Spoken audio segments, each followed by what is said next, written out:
Right. நீர்ப்பாசனம். நீர்ப்பாசனம் இங்கிலீஷில் வந்து இரிகேஷன். அப்படின்னா என்ன சார்? மனுஷன் அவன் விவசாயத்துக்கு பயிர்களுக்கு தண்ணி பாய்ச்சுவான். மனுஷனாக உருவாகுனது அதுதான் வந்து என்னது? இரிகேஷன். ஆறு, கிணறு, சரியா? கால்வாய்.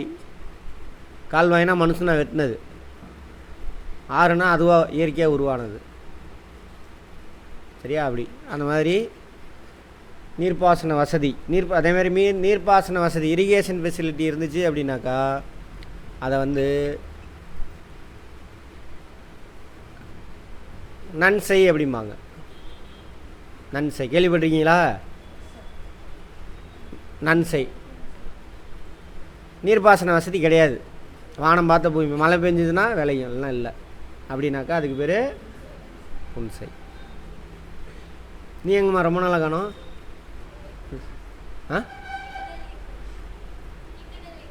இன்டர்னலா? அப்படியா? சரி. அதுக்கு பேர் என்னது? புன்சை, வானம் பார்த்த பூமி. அதை சிறுதானியம், அப்புறம் பருப்பு வகை தாவரங்கள், இதெல்லாம் இந்த வானம் பார்த்த பூமி புன்சை நிலத்தில் போடுவாங்க. ட்ரை லேண்ட் அப்படிம்பாங்க. வெட் லேண்டுனா தண்ணி வசதி இருக்கிறது, சரியா? மேனுவலாக தண்ணி பாய்ச்ச முடியும் மனுஷனால் அப்படின்னா அது வந்து நன்சை. வானம் பார்த்த பூமி, மழை பெஞ்சாதான் விவசாயம் செய்ய முடியும் அப்படின்னா என்னது? அதுக்கு பேர் புன்சை. புன்சையில் என்ன பயிர் செய்வாங்க? பருப்பு வகைகள், சிறுதானியங்கள், அதெல்லாம் தான் பயிர் செய்வாங்க. சரி, பார்ப்போம். நீர்ப்பாசனம், இரிகேஷன் இந்தியாவில். நீங்கள் தமிழ் மீடியமா இங்கிலீஷ் மீடியமாம்மா? தமிழ் மீடியம் ஸ்கூல்லாம். சரி. வேளாண் பயிர்களுக்கு செயற்கை முறையில் நீரை கொண்டு செல்லும் முறை நீர்ப்பாசனம். ஓகேவா? ஸ்டேட்மெண்ட்டில் கேட்பான், பார்த்துக்கோங்க. பழைய கதையெல்லாம் இல்லை, கான்செப்ட் கேட்டானா போச்சு. நீர்ப்பாசனம்னா என்ன அப்படின்னு 4 ஸ்டேட்மெண்ட் கொடுத்துருவான். அடுத்தது, இந்தியா அதிக வெப்பத்தையும் பயிர் செய்யணுன்னா என்ன வேணும்? தாவரம் வளரணுன்னா என்ன வேணும்? ஹீட்டு வேணும், வெப்பம். எதுக்கு வெப்பம் வேணும்? பயாலஜி பார்த்தாங்க, ஒளிச்சேர்க்கைக்கு. அப்புறம் வேறு யார் வேணும்? ஒளிச்சேர்க்கைக்கு ஆக்சிஜனா? ஒளிச்சேர்க்கைக்கு கார்பன் டை ஆக்சைடு. ஒளிச்சேர்க்கைக்கு நைட்ரஜனா? ஒளிச்சேர்க்கையில் அதெல்லாம் அடுத்த ப்ராசஸ்ஸு. ஒளிச்சேர்க்கையில் கார்போஹைட்ரேட் ப்ரொடியூஸ் ஆனதுக்கப்புறம் அந்த கார்போஹைட்ரேட்டை வச்சு தான் அடுத்தது ப்ரோட்டீன் சிந்தசிஸ்லாம். அதுக்கு தான் நைட்ரஜன் தேவை, சரியா? அப்புறம் வேறு ஃபோட்டோசிந்தசிஸ் இன்னொரு ஆள் யார் முக்கியமான ஆள்? தண்ணி, நீர் மூலக்கூறு, சரியா? H2O, carbon di oxide. Carbon di oxide எத்தனை பர்சன்டேஜ் இருக்குது வளிமண்டலத்தில்? 0.03%. அங்கேருந்து உறிஞ்சிக்கும், தண்ணியை வேர்லேருந்து உறிஞ்சிக்கும். ஓகேவா? ரைட். அப்போது இந்த கார்பனை அங்கேருந்து பிரித்து இங்கே போய் சேர்த்தணும். பயாலஜி முடித்தவங்க சேர்த்து வைக்கிறவர் தான் யார்? ஹீட்டு. அதான் சூரிய ஒளியிலேருந்து. ரெண்டில் ஏதாவது ஒன்று இல்லைனாலும் அங்கே உயிரினம் இருக்காது. தண்ணி, வெப்பம், சரியா? ரெண்டும் அதிகமாக இருந்துச்சுனாக்கா அங்கே உயிர்கள் அதிகமாக இருக்கும். அப்போ பூமியில் எங்கே உயிர்கள் அதிகமாக இருக்கும்? பூமத்திய ரேகை. அங்கே தான் வெப்பம் அதிகம், தண்ணி அதிகம். அங்கேருந்து துருவத்தை நோக்கி போக போக உயிர்களுடைய எண்ணிக்கை என்ன ஆகும்? குறையும். எல்லாம் அண்டர்ஸ்டாண்டிங். யூபிஎஸ்சியில் கேட்பான், ஐஏஎஸ் எக்ஸாமில் கேட்டிருக்கான், பார்த்துக்கோங்க. கான்செப்ட் தான் கேட்பாங்க, ஃபேக்டெல்லாம் மனப்பாடம் பண்ணிக்கிட்டு இருக்காதிங்க. யூபிஎஸ்சி பொறுத்த வரைக்கும் டிஎன்பிஎஸ்சி படிக்கிறவங்க மட்டும் ஃபேக்டை மனப்பாடம் பண்ணிக்கோங்க. போய் பாருங்கள், ஏதாவது ஒரு சப்ஜெக்ட் நம்மளது ஃபுல்லாக வந்துட்டு ஜியாகிரஃபி ஏதோ ஒன்று நம்ம கிளாஸ் ஃபுல்லாக முடித்ததுக்கப்புறம் யூபிஎஸ்சி கொஸ்டின் எடுத்து பாருங்கள், கொஸ்டின் புரியும். அதுக்கு முன்னாடி ஒரு தடவை பார்த்துருங்க, அட்டன் பண்ணுறதுக்கு முன்னாடி ஒன்றுமே புரியாது. அட்டன் பண்ணிக்கிட்டே இருக்கும் பொழுது எடுத்து பாருங்கள், புரியும். ஆமாம்மா, புரியுதா? புரிஞ்சிச்சுனாவே முடிஞ்சு போச்சு உங்களுக்கு. ரைட். அப்போ தான் படிக்கிறீங்கன்னு அர்த்தம். சரியாக தப்பா அது அப்புறம் என்ன கான்செப்ட் ஸ்ட்ராங் ஆகணும். அது மாதிரி இதெல்லாம் அங்கே கேட்குறது பார்த்துக்கோங்க. ஃபீஸ் கம்மியாக இருக்குது, நமக்கு பக்கத்துலேயே கிடைக்கிது அவனு சாதாரணமாக இடம் போட்டுறாதீங்க. இதோட வேல்யூவே தனி. டெல்லிக்கு போனாலும் பேசிக் சொல்லி தர மாட்டான், மேலோட்டமாக போயிடுவான். நீ ஏதாவது தெரிஞ்சிருந்தா ஓகே, இல்லைன்னா இல்லை மாட்டிக்குவேன். 3 லட்சம் 4 லட்சம் ஃபீஸ். எவ்வளவு? 4 லட்சம் ஃபீஸ் மட்டும். ஒன்றும் கொடுக்க மாட்டான். அது போக நீ போய் தங்குறது சாப்பாடு எல்லாம் எப்போயுமே என்ன அவன் கம்மி ரேட்டில் கொடுத்தாக்கா மதிப்பு இருக்காது. நம்ம தானே.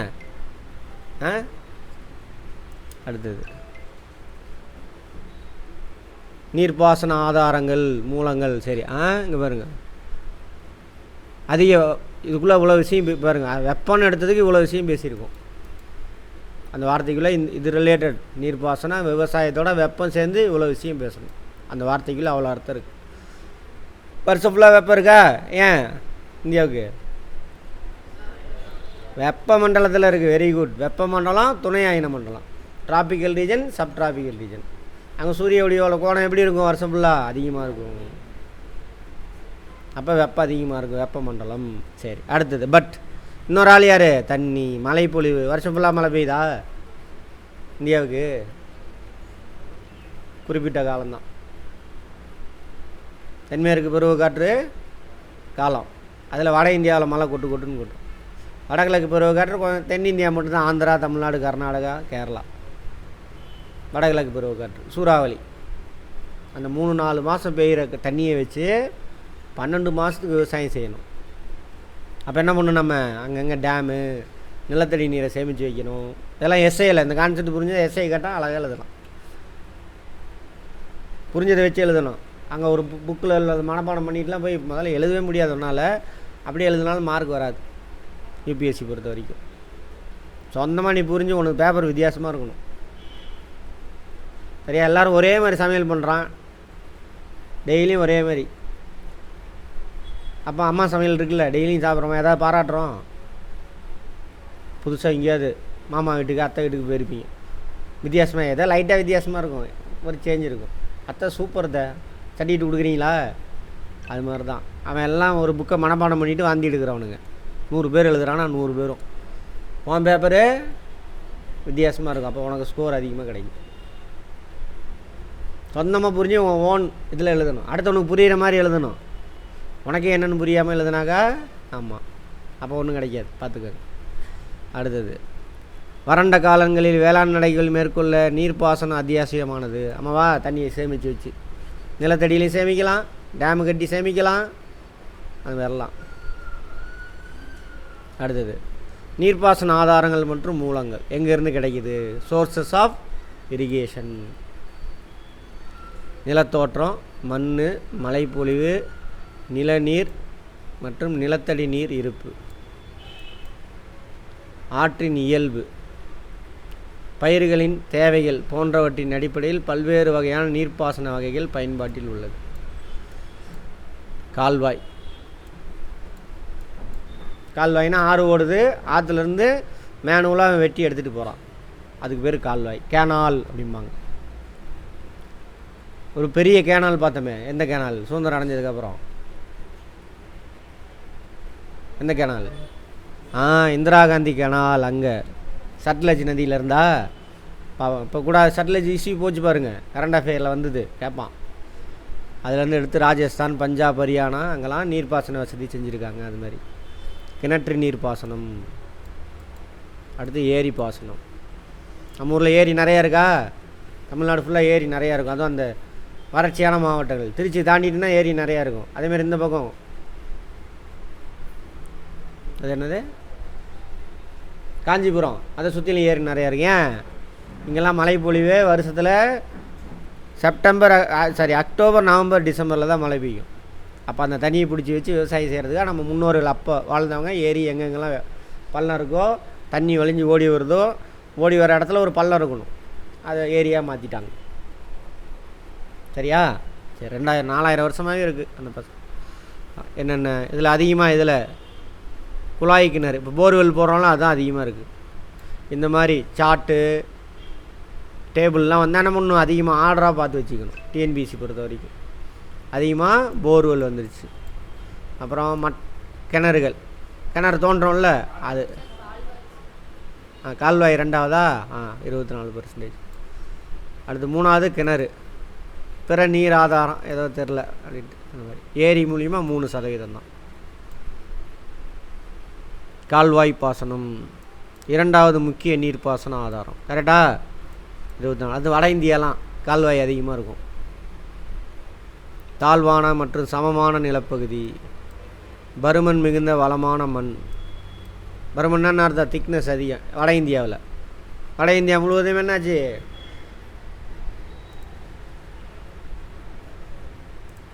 இந்த ஏரியா இது ஃபுல்லாகவே மணல். இங்கே ஓடக்கூடிய ஆறுகள் கொண்டு வந்து கொட்டின மணல் மடிஞ்சிருச்சு. ஆக்சுவலாக இது உள்ள பிளேட் டெக்டானிக் மூமெண்ட் அப்போ என்னாச்சு, மடிஞ்சு உள்ளே போயிடுச்சு பள்ளம் இது. இப்போ இந்த ஆறு ஓடுற ஆறு இருக்குல்ல, அவங்க டெபாசிட் பண்ணி உருவாக்கின சமவெளி. உலகத்திலே பெரிய சமவெளியில் இதுவும் ஒன்று. வண்டல் சமவெளி ஃபுல்லாக ஆறுகளுடைய படிவுகள் தான். 1 கிலோமீட்டர் ஆழம் வரைக்குமே மணல் தான் இருக்கும். சரியா? அடுத்தது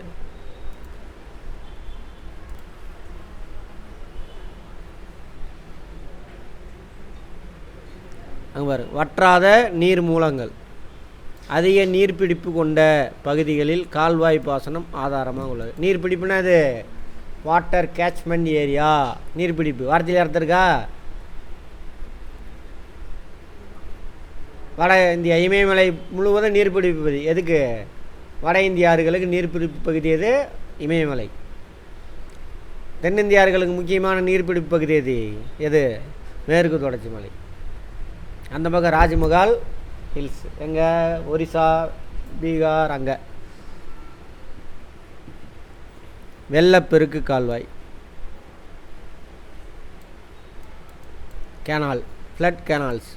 வெள்ளப்பெருக்கு அதிகமாக இருக்கும். இன்னண்டேஷன் கேனால்ஸா? இன்னண்டேஷன் அதுக்கு அர்த்தமே வேறு. வெள்ளப்பெருக்குன்னு போட்டிருக்கோம். சரி பார்ப்போம்.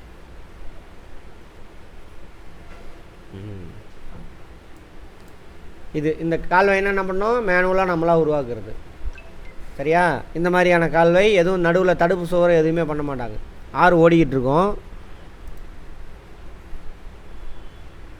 ஆறு ஓடிக்கிட்டுருக்கு. இங்கே ஒரு நீயாக வெட்டிட்ட, அதுவாக உருவாயிரும். இப்போ கொள்ளிடம் திருச்சிக்கு முன்னாடி இருக்குல்ல, 2 ஆறு பிரியும். நேராக போகிறது காவேரி, சைடில் வெட்டிட்டானுங்க. வெள்ளம் அதிகமாக வரப்போ இதில் போ அப்படின்னு திருப்பி விட்டான், வெட்டி விட்டான். கொள்ளிடம். சரியா? அது அந்த மாதிரி தான் இருக்கும். அதுக்கு பேர் என்னது? இன்னண்டேஷன். நேரடியாக எந்தவித தடுப்பணைகளும் இன்றி தண்ணீர் கால்வாய் மூலம் எடுக்கப்படுகிறது. இவ்வகை கால்வாய்கள் வெள்ளக்காலங்களில் தண்ணீரை திசை திருப்ப பயன்படுத்துவது. கொள்ளிடம் எக்ஸாம்பிள் அதுதான். முக்கொம்பு, அங்கே தான் கொள்ளிடம் பிரியும். அந்த பக்கம் போயிருக்கீங்களா? போய் பாருங்கள். அதே கல்லணை அப்படி கிடையாது. கல்லணையிலேருந்து அங்கே ஒன்று பிரியும், கல்லணை. அது தடுப்பணை. அது அணை கிடையாது. 2000 வருஷத்துக்கு முன்னாடி கைகாலம் அணை கட்டினா அது தடுப்பணை. வெள்ளம் வரப்போ மேடான பகுதியில் தண்ணி ஏறணும் அப்படின்னா என்ன பண்ணணும், அங்கே ஒரு செக் டேம் கட்டணும். தண்ணி மேலே எந்திரிக்கும், அப்புறம் இன்னொரு வழியில் போகும். அது அடுத்த வகை. அது வந்து மழை காலங்களில் மட்டுமே பயன்பாட்டில் இருக்கும். எக்ஸாம்பிள் கொள்ளிடம் பார்த்தீங்கன்னா தெரியும். இப்போலாம் போனீங்கன்னா அங்கே ஆற்றுல தண்ணி ஓடாது. கொள்ளிடத்தில் வெள்ளம் வருதில்ல, அப்போ மட்டும்தான் கொள்ளிடத்தில் திருப்பி விடுவாங்க. அந்த மாதிரி. வற்றாத கால்வாய். வற்றாத நதிகள் குறுக்கே அணைகளை கட்டி நீரின் போக்கை சீர்படுத்தி பயன்பாட்டிற்கு கொண்டு செல்லும் கால்வாய். செக் டேம் கட்டினா தண்ணி மேலே ஏறும், மேட்லேயும் தண்ணி ஓட ஆரம்பிக்கும். அது 2வது. இங்கிலீஷில் நம்ம போட்டிருக்கோம் பெரனியல்லாம் வற்றாது. இது நம்ம ஊரில் அவ்வளோவா இருக்காது. அங்கே வட இந்தியாவில் தானே வற்றாத இருக்குது. ரைட். அடுத்து வெல் இரிகேஷன், கிணறு.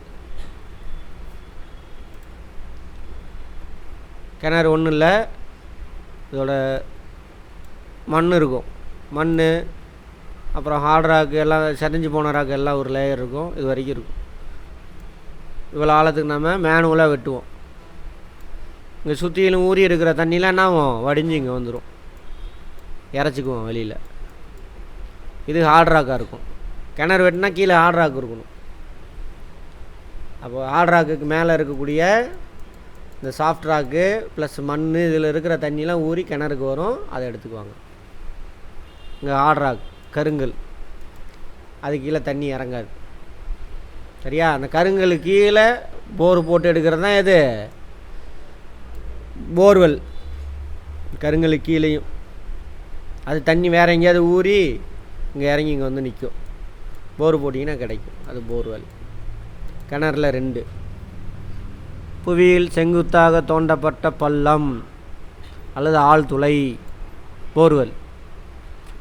நிலத்தடி நீரை புவியின் மேற்பரப்பு கொண்டு வருவதாகும்.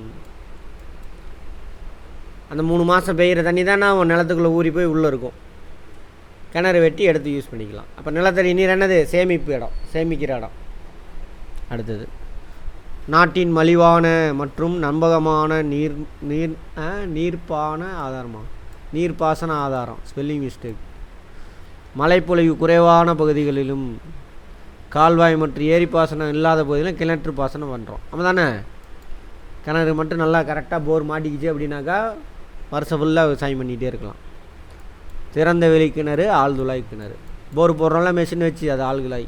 திறந்த வெளி கிணறுலாம் குறைஞ்சி போச்சு. இப்போ தான் அதிகம் இருக்கிறதுலே திறந்த வெளி கிணறு. கங்கை சமவெளி, மகாநதி, கோதாவரி, கிருஷ்ணா, காவிரி, நர்மதை, தபதி ஆற்று பள்ளத்தாக்கு பகுதியில் அதிகமாக காணப்படும். ஆற்றுல தண்ணி ஓடிட்டே இருக்கா, சைடில் கிணறு வெட்டியிருப்பான் ஒரு 2 கிலோமீட்டர் தள்ளி கூட. அப்போ இங்கே தண்ணியில் ஆற்றுல ஓடுற தண்ணி ஊறி கீழே போய் அந்த கிணறுலாம் ஃபில் ஆகிட்டே இருக்கும். எடுத்து யூஸ் பண்ணிக்குவாங்க. அடுத்து ஆழ்துளை கிணறு, போர்வெல். எங்கன்னு கேட்பான் மெயினாக, எந்த பகுதியில் இருக்குது. கிணற்று பாசகம், ஆழ்துளை கிணறு. போர்வெல் பார்த்திங்கன்னா மத்திய பிரதேசம், இதெல்லாம் லீவேட் சைடு இருக்குல்ல, மத்திய பிரதேசம், மகாராஷ்டிரா, தமிழ்நாடு, ஆறு இல்லாத பகுதிகள். அங்கே ஆழ்துளை கிணறு மூலிமா விவசாயம் செய்கிறாங்க. இருக்கா? குஜராத்து, மகாராஷ்டிரா, பஞ்சாப், மத்திய பிரதேசம், தமிழ்நாடு, ஆந்திராவும் சேர்த்திக்கலாம், கர்நாடகாவும் சேர்த்திக்கலாம். அடுத்தது ஏரி பாசனம். நம்ம ஊர் தான் ஏரி பாசனம் அதிகமாக இருக்கும். இதுவும் அடியில் ஆர்டராக்குன்னு இருக்கணும். அப்போ தான் ஏரி தண்ணி நிறுத்தி வச்சோன்னா ஊறி உள்ளே போகாது. நம்ம ஊரில் அதிகமாக இருக்கும். நீர் தேங்கும் பகுதி. ஏரின்னா என்னென்னு சொல்லியிருக்கான் பாருங்க. திருச்சியை தாண்டி அந்த பக்கம் சவுத்து போயிட்டிங்கன்னா தெரியும், ஃபுல்லாக ஏரியா தான் இருக்கும். எல்லா ஊரும் குளம் இருக்கும். எல்லாம் ஆற்றின் குறுக்கே ஏற்படுத்தப்பட்டு ஏரியை சுற்றிலும் கரைகள் கட்டப்படுகின்றன. ஆற்றின் குறுக்கேவா? சரி, அது வேறு கதை, அப்புறம் பேசிக்குவோம்.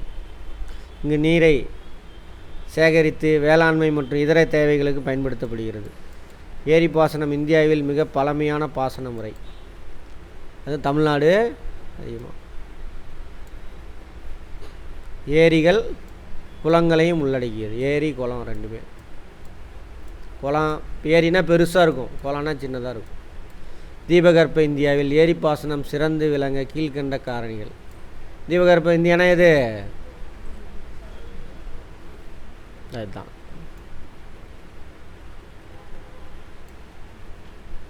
காரணம். எல்லாமே என்னது? இக்னியஸ் ராக், ஆர் ராக். தண்ணி போய் நின்றுக்கும், ஊதி ரொம்ப பக்கத்தில் ஓடிடாது. எல்லாம் காரணம். கடினமான பாறைகளும் சமமற்ற நிலத்தோற்றம் உள்ள பகுதிகளில் கால்வாய், கிணறுகள் தோன்றுவது கடினமாக உள்ளது. கடினமான ராக்கு, ஏற்றத்தாழ்வோட நிலங்கள். பார்த்தா தெரியுதா? அடுத்தது ஸ்டேட்மெண்ட்டில் கேட்பான், பார்த்துக்கோங்க. இயற்கையாக உருவான பள்ளங்கள் நீர்த்தேக்கங்களாக பயன்படுது. எல்லாம் அங்கங்கே பள்ளம் தானே இருக்குது. எல்லாம் பாருங்கள், பீடபூமி பள்ளத்தில் நீர்த்தேக்கமாக மாறிடும். புரிஞ்சுக்கணும், மனப்பாடம் பண்ணக்கூடாது. வற்றாத ஆறுகள் இல்லை. இந்த பகுதியில் வற்றாத ஆறுகள் யார் இருந்தால் தண்ணி தான் இருக்குது, அதையே குளம் வெட்டிக்கிட்டு. புரிஞ்சுதா? அப்போ தமிழ்நாட்டில் அதிக குளம் ஏரி இருக்குன்னா என்ன காரணம்? வறட்சி அப்பையிலேருந்தே. இவனுங்க விட்டு கடை விடான்னு சுடுவானுங்க. இவனுக்கு வந்தவொடனே தான் என்ன ஆயிடுச்சு, தமிழ்நாடு அப்படியே மழை பெய்யாமல் வறண்ட காடு ஆன மாதிரி கதையாக விடுவானுங்க. இது வறண்ட காடு தான் எப்பயுமே. சரியா? அதனால தான் ஏரி குளம்லாம் வெட்டினானுங்க. ரைட். நீர்ப்புகா பாறைகள், அது ஒரு காரணம். குறைவான மக்கள் தொகை பரவலும் குறைவான வேளாண் நிலங்களும் உள்ளன. மக்கள் தொகை கம்மி. நவீன நீர்ப்பாசன முறைகள். நவீன கம்மியாக செலவு பண்ணி அதிக உற்பத்தியை பெறுகிறது. சொட்டு நீர் பாசனம், ட்ரிப் இரிகேஷன், தெளிப்பு நீர் பாசனம், சொட்டு நீர் பாசனம் தெரியும்ல, அதோட மரம் செடியோட தூரில் சொட்டு சொட்டாக ஊற்றிக்கிட்டே இருக்கும். ஏன்னாக்கா இப்போ தண்ணி வாய்க்காலில் எடுத்துகிட்டு போய் தண்ணி கட்டினீங்கன்னு வச்சுக்கோங்க, தண்ணி நிற்கும். வாய்க்காலில் போகும்பொழுது நிறைய ஆவியாகி போயிடும், வாய்க்காலுக்கு நிறையா தண்ணி உறிஞ்சிக்கும். தண்ணி கட்டுவீங்க, கொஞ்ச நேரத்துக்கு தான் தண்ணி நிற்கும். தண்ணியெல்லாம் உறிஞ்சாங்க வேறு பக்கம் போயிடும், இல்லை ஆவியாகி போயிடும். அந்த மரமோ செடி எடுத்துக்கக்கூடிய அளவு அதில் 10% தான் இருக்கும். வேஸ்ட்டாக 90% வேஸ்ட்டாக தான் போகும். அதே ட்ரிப்பு சொட்டு சொட்டாக தூரில் ஊட்டிக்கிட்டே இருந்தால் என்ன ஆகும்? தேவையானது மட்டும்தான், வேஸ்டேஜஸ் ஆகவே ஆகாது. 90% அது யூஸ் பண்ணிக்கும், 10% தான் வேஸ்ட் ஆகும். அந்த 10% ஃபஸ்ட்டு வாய்க்காலில் எடுத்துகிட்டு போகிறோம் இல்லையா, அதில் 10% தண்ணி தான் அது யூஸ் ஆகும் 90 வேஸ்ட் ஆகிரும். அந்த 10% தான் இப்போ விடுவோம். 100% 10% தான் விட்றோம், அது 100% அதுக்கு கிடைக்கும். அதில் 10% தான் வேஸ்ட் ஆகும், 90% அந்த மரம் உறிஞ்சிக்கும். புரிஞ்சுதா? அப்போ என்ன ஆகும்? தண்ணி கம்மியான செலவில் ஒரு மரத்துக்கு தண்ணி பாய்ச்சினேன் அப்படின்னா, தென்னை மரத்துக்குன்னா இப்போ 10 மரத்துக்கு ட்ரிப் இரிகேஷனில் தண்ணி பாய்ச்சலாம். எஃபெக்டிவாகவும் இருக்கும். 24 hours அதுக்கு தண்ணி ஊற்றிக்கிட்டே இருக்கும் தென்னை மரத்துக்கு. அப்போ 2 கொலை 10 தேங்காய் காய்ச்சிதுன்னா இப்போ 20-30 தேங்காய் காய்க்கும். தண்ணி கிடச்சிக்கிட்டே இருக்கா? அதனால் சொட்டு நீர் பாசனம். அப்புறம் தெளிப்பு நீர் பாசனம். இந்த பூங்கா பார்க்குலாம் இருக்கு இல்லையா, சுற்றுலாத்தலம்லாம் போனீங்கன்னா தெரியாங்க, டப்பு டப்புன்னு தெரிச்சிக்கிட்டே இருக்கும். கிரவுண்டு, கிரிக்கெட் கிரவுண்ட்லாம் பார்த்துருப்பீங்க, தண்ணி தெளிக்கும், அப்படியே ரவுண்ட் அடிச்சுட்டே வரும். தெளிப்பு நீர் பாசனம். மைய சுழல் ரெண்டும் ஒன்று தான், சரியா? ரைட். சொட்டு நீர் பாசனம் சுமார் 70% நீர் சேமிக்கப்படுதாம் அதில், இம்முறையில். தெளிப்பு நீர் பாசனம்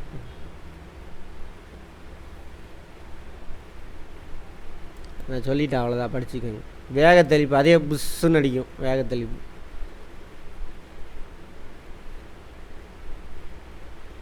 4 மீட்ரு வரை உயரம் உள்ள பயிர் வகைகளுக்கு இவற்றின் மூலம் நீர் பாசனம் செய்யலாமா? கரும்பு, சோளத்துக்கெலாம் அப்படி பயிர் செய்கிறாங்க. மையத்தெளிப்பு, மையத்தில் ஒரு இடத்துலேருந்து தெளிச்சிட்டே வரும் சுற்றிலும், அதான் மையத்தெளிப்பு. பல்நோக்கு ஆற்று பள்ளத்தாக்கு திட்டம், மல்டிபர்பஸ் ரிவர் வேலி ப்ராஜெக்ட்ஸ். இப்போ ஒரு இடத்துல டேம் கட்டுறாங்கனாக்கா ஒரு அதனால ஒருத்தர் மட்டும் நன்மை அடைய மாட்டாங்க, நிறையா பலன் இருக்கும். ஒரு இடத்துல டேம் கட்டுறாங்கன்னு வச்சுக்கோங்க, அதுக்கு பக்கத்தில் உள்ள நகரங்களுக்கு தண்ணி கிடைக்கும். நம்பர் 1. தண்ணி நிறுத்தி வச்சுட்டாங்களா, விவசாயத்துக்கு பயன்படும். இன்னொன்று, வெள்ளத்தை தடுப்பாங்க. ஒரே டைமில் வெள்ளம் போய் அங்கே அடிச்சுட்டு போகிறதுக்கு பொதுவாக வெள்ளத்தை தடுக்கலாம். அப்புறம் டேம் தண்ணி நிறுத்திட்டாங்களா, மீன் பிடிக்கிறது அந்த மாதிரி தொழிலெலாம் வளரும். அப்புறம் இன்னொன்று எதையும் மிஸ் பண்ணிட்டேன், தண்ணியை நிறுத்தி வச்சுட்டு திறந்து விடும்பொழுது அதோட இயக்க ஆற்றல் மூலிமா மின்சாரம் தயாரிக்கலாம். இப்படி நிறையா பர்பஸ் இருக்கும் ஒரு இடத்துல டேம் கட்டணும் அப்படின்னா. பட் இயற்கைக்கு என்னது? சீர்கேடு. சார் டேம் கட்டினா நல்லது தானே சார், என்ன சார் சீர்கேடுங்கிறீங்க? டேம் கட்டினோம்னா ஒரே இடத்துல தண்ணி நிற்குமா? நிலநடுக்கம் வரும் டேம் கட்டினா. இன்னும் வித்தியாசமாக சொல்கிறா, வரும். அப்புறம் டேம் கட்டினா என்ன ஆகும்? சுற்றியில் தண்ணி பள்ளமான இடத்துலலாம் போய் நிற்குமா, தேங்கி நிற்குமா ஏறி? அப்போ தண்ணி எவ்வளோ தூரத்துக்கு பறந்துருக்கோ அந்த ஊரில் உள்ளவங்களாம் வீட்டை காலி பண்ணிவிட்டு ஓடிடணும், விவசாய நிலத்தெல்லாம் இழந்து போயிடணும். இருக்கா? மேட்டூர் டேம் கட்டினாங்கல்ல, அது எப்படி ஒரு 100 கிராமமாவது காலி பண்ணியிருப்பாங்க. ஒரு கிராமத்தோட சர்ச்சு பில்லர்லாம் தெரியும் பாருங்கள், சர்ச்சு, அப்புறம் நந்தி சிலை, தண்ணி வற்றினோன்னே தெரியும். அது மாதிரி நிறைய கிராமம் காலி பண்ணிட்டு போயிட்டாங்க. அது மட்டும் இல்லை, அந்த ஏரியாவில் தாவரங்கள் இருக்கும், சுற்றுச்சூழல் சீர்கேடு, அந்த இன தாவரம்லாம் அழிஞ்சு போயிருக்கும். அந்த ஏரியாவில் யூனிக்காக இருந்த விலங்குகள், அந்த தாவரத்தை நம்பி இருந்த விலங்குகள் அந்த இடத்த விட்டுட்டு ஓடி போயிருக்கும். இதெல்லாம் என்விரான்மெண்டல் இஷ்யூ. எதனால்? டேம் கட்டுறதுனால. அடுத்தது பல்நோக்கு ஆற்று பள்ளத்தாக்கு திட்டம், multipurpose river valley project. Dam எல்லாமே அறிவியல் முறையிலான நீர்வள மேலாண்மை திட்டமாகும். ஆற்றின் குறுக்கே பல்வேறு நோக்கங்களுக்காக அணைகளை கட்டுவதால் பல்நோக்கு ஆற்று பள்ளத்தாக்கு திட்டங்கள், மல்டிபர்பஸ் ரிவர் வேலி ப்ராஜெக்ட்ஸ்.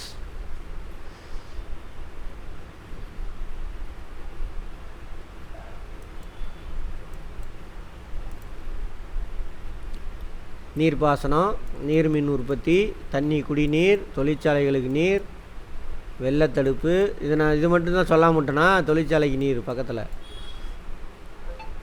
போய் மேட்டூர் போய் பாருங்கள், அங்கே நிறையா தொழிற்சாலை இருக்கும்.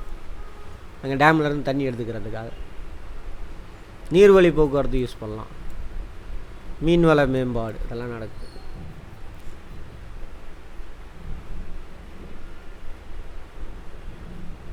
முக்கிய நோக்கம் நீர் மின்சாரம் தயாரிக்கிறது, இன்னொரு நீர்ப்பாசன வசதி விவசாயத்துக்கு. அதான் முக்கியமான நோக்கம். அப்புறம் மின்சாரம் தயாரிக்கலாம், அதெல்லாம் அடுத்தது சப்ளிமெண்ட்ரி. பிரதான் மந்திரி கிருஷி ஜிஞ்சாயி யோஜனாவாம். என்னடா ஜிஞ்சாயி கஞ்சாயின்ட்டு?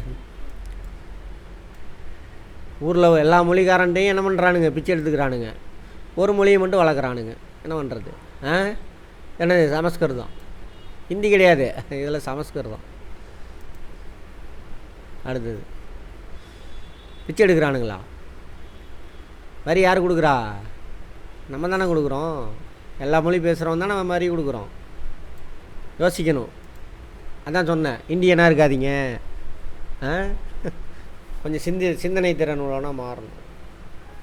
அப்புறம் சிந்திச்சா கேள்வி கேட்பீங்கள, அதுதான் சிந்தனை திறன் எல்லாமே வளர்த்து வச்சுருக்கானுங்க. இந்தியாவோட தேசிய மொழி எது? எதுவுமே கிடையாது. ஹிந்தின்னு சொல்கிறவங்க கை தூக்குங்க. இந்தியாவில் தாய்மொழி ஹிந்தி தாய்மொழியாக கொண்டவங்க யாராவது தெரியுமா உங்களுக்கு? இந்தியாவில் யாருக்கு ஹிந்தி தாய்மொழி? யாருக்குமே, எல்லாருக்குமேவா? யாருக்குமே கிடையாது தாய்மொழி. எவனோட மொழியுமே கிடையாது. இவனுங்களாம் உருவாக்குனது. இது ஒரு இயற்கையான மொழி இல்லை, செயற்கையாக எல்லாத்தையும் முட்டாளாகிறதுக்காக உருவாக்கின மொழி தான் இது ஹிந்தி. ஹிந்தி பண்ணிட்டா நீங்கள் யாராவது? சரி, இப்போ என்ன போய் செக் பண்ணிவிட்டு வாங்க. எப்பொருள் யார் யார் வாய் கேட்பினும் அப்பொருள். ஆமாம், போய் செக் பண்ணுங்கள். அந்த மாதிரி முட்டாளாகிறதுக்காக எல்லா வேலையும் பண்ணி வச்சுருக்கானுங்க. சரி, இது ஒன்றிய அரசாங்கத்தினுடைய திட்டம். சரியா? ஒன்றிய அரசாங்கத்தினுடைய திட்டம் என்னம்மா? பிரதான் மந்திரி கிருஷி சிஞ்சாயி யோஜனா. யோஜனானா திட்டம். தாய்மொழியில் எழுதியிருந்தானே நமக்கு புரிஞ்சிடும். அதனால தான் தாய்மொழியில் வைக்கிறது இல்லை. வார்த்தையிலே அர்த்தம் இருக்குமா? அதோட திட்டத்தோட நோக்கம் அது வேறு மனப்பாடம் பண்ணணும். நம்ம குறைந்த அளவு நீரில் அதிக மகசூலை பெறுதல். மகசூல்னால் ப்ரொடக்டிவிட்டி. எதெல்லாம்? அந்த ட்ரிப்பு, ஸ்ப்ரிங்கிள் இரிகேஷன் அதெல்லாம் இருக்குல்ல, அதெல்லாம் அதுக்கான திட்டம். மற்றும் தண்ணீர் பயன்பாட்டை மேம்படுத்த ஏற்படுத்த திட்டம். தண்ணீரை என்ன பண்ணக்கூடாது? வேஸ்ட் பண்ணக்கூடாது. அதெல்லாம் அர்த்தத்தை புரிஞ்சுக்கோங்க. வேளாண்மை அடுத்தது. இப்போ இரிகேஷன் பார்த்தாச்சு. எத்தனை வகையான இரிகேஷன், எது எவ்வளோ பர்சன்டேஜ் கொடுக்குது எல்லாமே பார்த்தோம். தண்ணி வசதியை வச்சு தான் என்ன பண்ணுவோம்? விவசாயம். விவசாயம்னா என்னங்க? வேளாண்மை. வேளாண்மை என்னங்க? அக்ரிகல்ச்சருங்க. சரி, அப்படின்னா என்ன அர்த்தம்? அது எதை பொறுத்து சேஞ்ச் ஆகும் அதெல்லாம் நான் கேட்கல. விவசாயம்னா என்ன முதல்ல அதை சொல்லுங்கள்.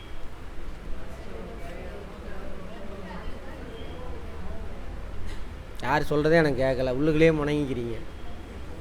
அவங்க ஒருத்தவங்க தான் சொன்னாங்க. தப்பாக சொன்னாலும் வெரி குட், பரவாயில்ல. முதல் நிலை தொழில். நான் அப்படின்னா என்னன்னு கேட்டேன். எந்த தொழிலில் வரும்லாம் கேட்கல. நீங்கள் அந்த கடைசியில் உங்கள் பேர் என்னம்மா? பேர் சொல்லுங்கள். அபிதாவா? சரி, அதுவும் தமிழ் பேர் இல்லை. இங்கே யார் பேரும் தமிழ் பேர் இருக்காது, அதை விட்டுருங்க. உங்கள் பேரா? பேருமா? இலக்கியா? Very good.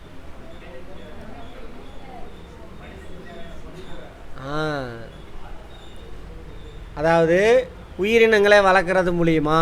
உயிரினம்னு மொத்த பொதுவான வார்த்தை சொல்லிட்டேன். உயிரினம்னு அர்த்தம் தாவரமாக இருக்கலாம், விலங்காக இருக்கலாம். உயிரினங்களை வளர்க்குறது மூலிமா அவனுக்கு தேவையான உணவு, உடை, இருப்பிடத்தெல்லாம் அதில் இருந்து பெறுவான். அந்த தொழிலுக்கு பேர் தானே அது விவசாயம், வேளாண்மை. சரியா? அவனுக்கு தேவையான உணவு கிடைக்குதா? எங்கேருந்து கிடைக்கிது? விவசாயத்துலேருந்து தான் கிடைக்குது. உடை, ட்ரெஸ் எங்கேருந்து வருது? பருத்தி, அங்கேருந்து தான் கிடைக்கும். வீடு கட்டுறது அப்போ இப்போ விட்டுருங்க. இப்போ இங்கே நம்ம பண்ணுறானுங்க. அப்போ என்ன பண்ணுவாங்க? வீடு கட்டுறதுக்கு தட்டை கிட்ட எல்லாமே மரம் எல்லாமே எங்கே இருக்கும்? விவசாயத்துலேருந்து எடுத்துகிட்டு வருவோம். அதுமாரி விலங்கு, இறைச்சிலாம் எங்கேருந்து கிடைக்கிது? வேளாண் தொழில். பால், வேளாண் தொழில். புரிஞ்சுதா? ரைட். எந்த வார்த்தையாக இருந்தாலும் அதுக்கு அர்த்தத்தோடு புரிஞ்சிக்கங்க. அர்த்தம் புரிஞ்சாதான் கல்வி அறிவு, எழுத்தறிவு. கல்வி அறிவே தவறான வார்த்தை, எழுத்தறிவு. எல்லாம் எழுத்தறிவு இல்லைன்னு அர்த்தம். மந்திரம் ஓதுறன்னு அர்த்தம். மந்திரம் ஓதுனா ஏதாவது புரியும், ஏதாவது பிரயோஜனம், ஏதாவது ஜாலக்கு வேலை நடந்தால் தான் உண்டு. இந்த மந்திரம் ஓதுனா தீர்க்க ஆயுசா இருப்பீங்கம்மா, அடுத்த நாள் செத்து போயிடுவான். அவன் தானே கேட்டாக்க அவர் போன ஜென்மத்தில் செஞ்ச பாவங்கன்றான். டே நேற்று தாண்டா அந்த மந்திரத்தை சொன்னால் 100 வருஷம் வாழ்வேன்னு. அது போனது அது தெரியலைங்க. அது கொஞ்சம் உள்ளே போய் பார்க்கணுங்க. ஜாதகம்லாம் ரொம்ப ஸ்பெசிஃபிக்காக பார்க்கணுங்க அப்படிமா. ஆமாம், எல்லாம் பொய். வார்த்தையை புரிஞ்சு படிங்க. மந்திரம் வேண்டாம், ஒன்றும் வேண்டாம். வேளாண்மை என்பது குறிப்பிட்ட பயிர்களை அங்கே பாருங்க உற்பத்தி செய்தும் மற்றும் கால்நடையில் வளர்த்தும் மக்களுக்கு உணவையும் கால்நடைகள் தீவனத்தையும் நார் மற்றும் தேவையான இதர பொருட்களையும் வழங்குவதாகும். நான் சொன்ன டெஃபினிஷனில் எல்லாம் அடங்கிடுச்சு. இதோட ப்ராட் அது நம்மளுக்கு.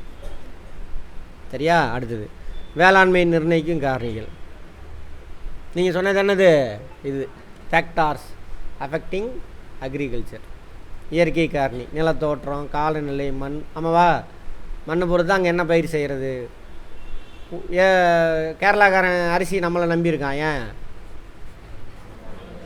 அங்கே சமவெளி இல்லை, மலை பிரதேசம், ஸ்லோப்பு. தாவரத்துக்கு நெல் விளையின்னா என்ன பண்ணணும்? தூரில் தண்ணி நிற்கணும். அது ஸ்லோப்பாக இருக்கும், தண்ணி நிற்குமா? உருண்டு ஓடிடும். புரிஞ்சதா? நம்ம ஊர் அரிசி வேணும், ஆனால் நமக்கு தண்ணி தர மாட்டானுங்க இவனுங்கெல்லாம். அரிசி மட்டும் வேணும், காய்கறி மட்டும் வேணும். அவன் கேரளாக்காரன் தண்ணிக்கு சண்டை போடுறானா நம்ம கூட? எங்கே இல்லையா? முல்லை பெரியாறு டேம் அங்கே தான் இருக்குது. காமராஜர் தான் விட்டு கொடுத்துட்டாரு. அப்பயே வாங்கியிருக்கலாம் அதெல்லாம். சரி, அடுத்தது இயற்கை காரணிகள். இதெல்லாம் அடுத்தது அமைப்புசார் காரணிகள். வேளாண் நிலத்தின் அளவு, நில உரிமை முறை, நிலச்சீர்திருத்தம். இதெல்லாம் வரலாறில் பார்க்க வேண்டியது. நில உரிமை முறை, நிலச்சீர்திருத்தம். ஹிஸ்ட்ரியில் பார்த்துருப்போம். ஜமீன்தாரி முறை, ஜமீன்தாரி பேரில் சொத்து இருக்கும், ஒருத்தன் விவசாயம் செஞ்சுக்கிட்டு இருப்பான். சரிங்களா? அப்போ ஜமீன்தார் என்ன பயிர் செய்கிறானோ அதை தான் பயிர் செய்யணும் அவன். அந்த மாதிரி நிறையா அதில் ட்ராபேக்ஸ் இருக்குது. அதெல்லாம் நில சீர்திருத்தம் தமிழ்நாட்டில் ஃபஸ்ட்டு நான் சிறப்பாக பண்ணது ஜம்மு காஷ்மீர், அப்புறம் கொஞ்சம் வெஸ்ட் பெங்கால் நினைக்கிறேன், அப்புறம் தமிழ்நாடு தான் 70 பண்ணாங்க, 70, 71. அதனால தான் எல்லோரும் இப்போ நீங்கள் உங்களுக்கெல்லாம் நிலம் சொந்தமாக இருக்குது, உங்கள் அப்பா அம்மாவுக்கு கொஞ்சமாவது இருக்குனாக்கா அந்த 70, 71 பண்ணது தான். யார் பண்ணியிருப்பாங்கன்னு போய் பாருங்கள். அப்போ யார் சிஎம்னு போய் பாருங்கள். சரியா? அதனால தான் ஜமீன்தாருக்கெலாம் அந்த ஆளை பிடிக்காது. ஜமீன்தாருக்கு பிடிக்குன்னா எல்லாத்துக்கும் பிடிக்காது. அதான் நம்ம ஊரில் உள்ள ஒரு இது. பணக்காரனுக்கு எது பிடிக்குதோ அதான் உங்களுக்கு பிடிக்கும், நமக்கு பிடிக்கும். இல்லை மாய். அந்த ஆள் செஞ்சுட்டு போயிட்டார் 71, 72. திருடம்பாங்க அவரை. அதனால் என்னடா திருடனா எல்லாத்துக்கும் எழுதி வச்சுட்டாரு, நல்லா உழுதவனுங்களாம் சொத்து போடா அப்படின்னு. அந்த மாதிரிலாம் பண்ணார். யார் 70, 71 யார் சிஎம்னு போட்டு பாருங்க. ஃபேமிலிக்கு எல்லாம் செஞ்சுட்டாரு. ஆமாம், தமிழ்நாடு ஃபேமிலிக்கு செஞ்சுட்டாரு. சரியா? எடுத்து பாருங்கள், வரலாறு முக்கியம் அமைச்சரே, பாருங்கள்.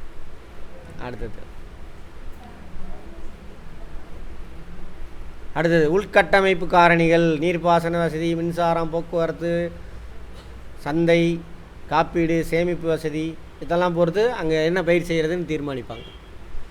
அடுத்தது தொழில்நுட்ப காரணிகள். வீரிய விதைகள், என்ன ரசாயன உரம், பூச்சிக்கொல்லி இயந்திரம், இதெல்லாம் காரணிகள். இதெல்லாம் இதுவை பொறுத்து எதுக்கு அதிகமாக விதை கிடைக்குதோ அந்த பொருள் தானே அதிகமாக விவசாயம் செய்வான். அந்த மாதிரி பல்நோக்கு ஆற்று பள்ளத்தாக்கு திட்டங்கள், இதெல்லாம் இந்தியாவில்.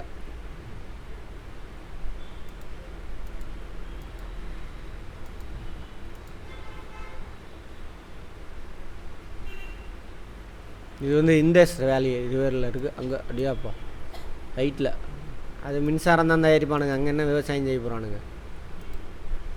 மலக்கான் ப்ராஜெக்ட். ஆமாம், அங்கே இண்டஸ். அடுத்தது இது சட்லஜ் குறுக்க. என்ன டேம் அது?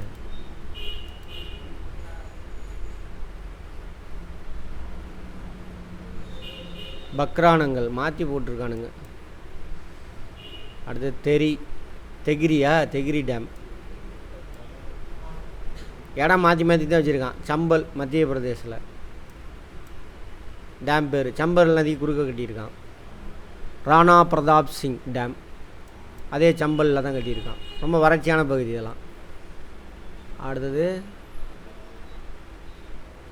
இங்கே என்ன பேர், கோனாரா, கோனார். அடுத்து கோசி, ரிவர் கோசியில் கட்டியிருக்கான். கோசி அதெல்லாம் வெள்ளத்தை தடுக்கிறதுக்காக கட்டினது.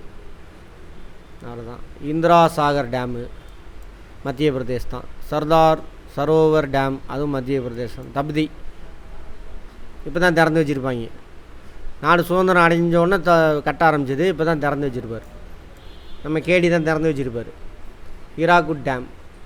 ஹீராகுட் வந்து இது மகாநதி குறுக்க. ஹீராகுட். பிரவாரா கோதாவரி குறுக்க மகாராஷ்டிரா. கொய்னா இதுவும் மகாராஷ்டிரா தான் நினைக்கிறேன்.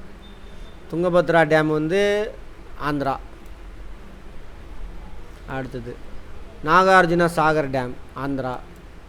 ஸ்ரீசைலம் ஆந்திரா. மேட்டூர் டேம் நம்ம ஊரில் இருக்குது. இடுக்கி கேரளா. இதெல்லாம் முக்கியமான ரிவர் ப்ராஜெக்ட்ஸ். எங்கெங்கே இருக்குன்னு போட்டிருக்கான். அடுத்த டேபிள்லேயே போட்டானா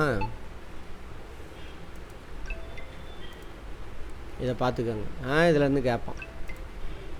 தாமோதர் பள்ளத்தாக்கு, தாமோதர் ரிவர் ஆறு. மேற்கு வங்காளம், ஜார்க்கண்ட். தாமோதர் எங்கே இருக்குது? இங்கே ஜார்க்கண்டு. இந்த பக்கம் போனால் மேற்கு வங்கம். ரிவர் தாமோதர். பக்ரானங்கள் சட்லஜ் குறுக்க கட்டியிருக்கான். புவியீர்ப்பு அணை இதை பற்றி எனக்கு அவ்வளோவா தெரியல, அதனால் சொல்ல வேணாம். உலகின் மிகப்பெரிய புவியீர்ப்பு அணை. பஞ்சாப், ஹரியானா, ராஜஸ்தான். அங்கே இருந்தால் எது போகுது? இந்திரா காந்தி கேனால் போகுது. ஹீராகுட் திட்டம் நீளமான அணையம்மா. உலகத்தில் நீளமான, நோட் பண்ணிக்கோங்க சரியா. ஒடிசா மகாநதி குறுக்க கட்டினது.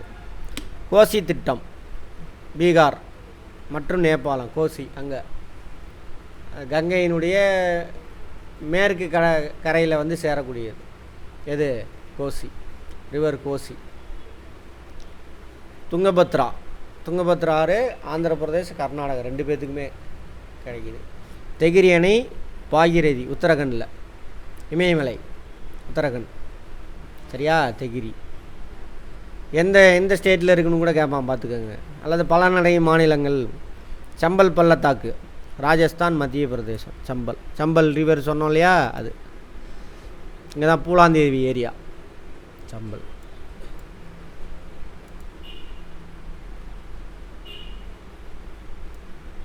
ராஜஸ்தான் மத்திய பிரதேசம். நாகார்ஜுனா சாகர் திட்டம் கிருஷ்ணா குறுக்க கட்டியிருக்காங்க. ஆந்திர பிரதேசம். சர்தார் சரோவர் திட்டம் நர்மதை மத்திய பிரதேசம், மகாராஷ்டிரா, ராஜஸ்தான். மூணு பேத்துக்கு எப்படா பலனு? குஜராத்னா கூட ஓகே. வருங்க. சர்தார் சரோவர் டேம் இங்கே இருக்குது. இது குஜராத்து, இது மத்திய பிரதேசம், இது இங்கே மகாராஷ்டிரா. இந்த இடத்துல இது வரைக்கும் ஒரு ராஜஸ்தானு. ஆரவல்லி மவுண்டன் இங்கே வரும். எப்படின்னு தெரில. சரி இருந்துட்டு போகுது, விடுங்க. இந்திரா காந்தி கால்வாய் சட்லஜ் இதுவும் அதே மாதிரி தான். ராஜஸ்தான், பஞ்சாப், ஹரியானா. இந்திரா காந்தி கால்வாய்க்காகவே அங்கே ஒரு டேம் கட்டிட்டானுங்க. கட்டி இந்திரா காந்தி கேனால் எடுத்துகிட்டு போகிறோம். 3 அங்கே இருக்கும். பஞ்சாப், ஹரியானா, ராஜஸ்தான். இதெல்லாம் ராஜஸ்தான். மேப்பு போய் பார்க்கணும். அப்பப்போ எடுத்து பார்த்துட்டிங்கன்னா புரியும். ஒன்ஸ் புரிஞ்சுக்கிட்டிங்கன்னா அதுக்கப்புறம் மறக்காது. உங்கள் ஊரில் இடம்லாம் தெரியுதாப்போ? எந்தெந்த வீடு எங்கே இருக்குதுன்னு தெரியும்ல. டெய்லியும் எடுத்து படிச்சிங்களா? ரிவிஷன் பண்ணிங்களா? இந்த வீட்டுக்கு அப்புறம் இந்த வீடு, இந்த வீட்டுக்கு அப்புறம் குப்புசாமி வீடு, இங்கேருந்து அங்கே போனோம்னா நம்ம கருப்பு கோயில் வீடு, அப்படி எதாவது மனமடம் பண்ணிங்க. அதை பற்றி பேசும்பொழுது எடுத்து மேப்பில் பார்த்துட்டிங்கன்னா அப்படியே நின்றுக்கும். சரியா? நம்மளை ஒழுங்காக உங்கள் மூளையை பயன்படுத்த விடலை. ஒரு டுபாக்கூர் பசங்க பண்ண வேலை, அந்த வேலை. அப்புறம் கேள்வி கேட்பீங்கல்ல, கேள்வி கேட்டான்னா அவங்க எல்லோரும் சமண்டான்ருவீங்க. அதில் கேட்கக்கூடாது. சரியா? கடவுள் அப்படி தான் வச்சுருக்கா, நீங்கள் அப்படி தான் இருக்கணும். அதுக்காக மாறுங்க தயவு செஞ்சு.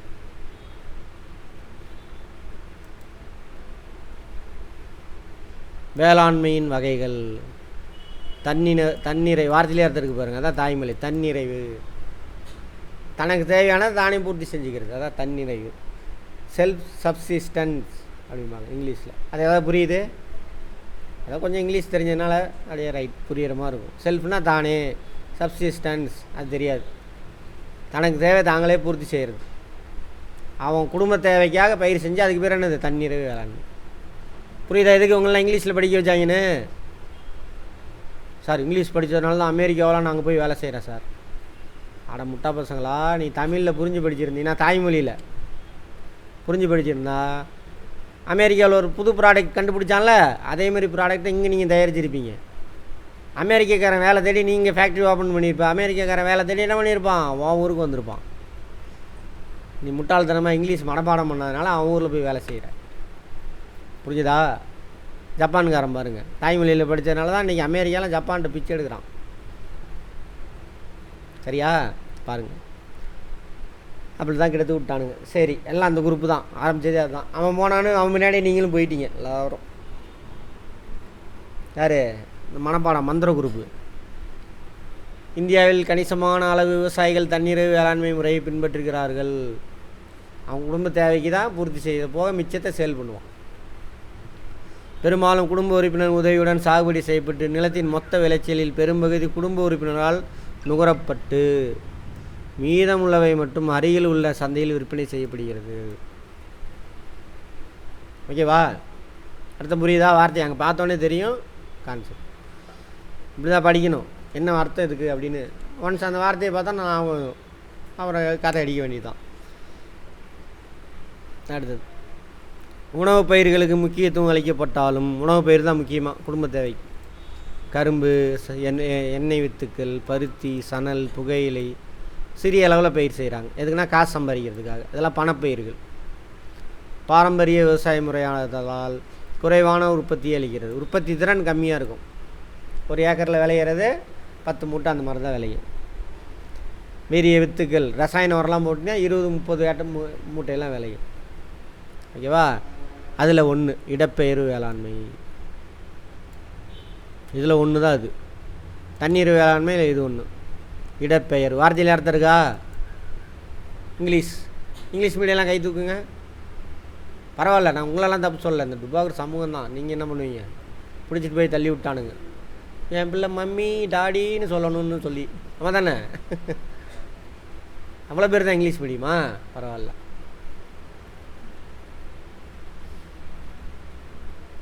தமிழ் பாருங்கள். English easy. இங்கிலீஷ் கற்றுக்கலாம், அது ஒரு விஷயமே இல்லை. தமிழில் புரிஞ்சுக்கிட்டீங்கன்னு வச்சுக்கோங்க, இங்கிலீஷ் ஒன்றுமே கிடையாது. வேறு எந்த மொழி வேணாலும் ஈஸியாக கற்றுக்கலாம், தாய்மொழியில் புரிஞ்சுக்கிட்டீங்க அப்படின்னா. ரைட்.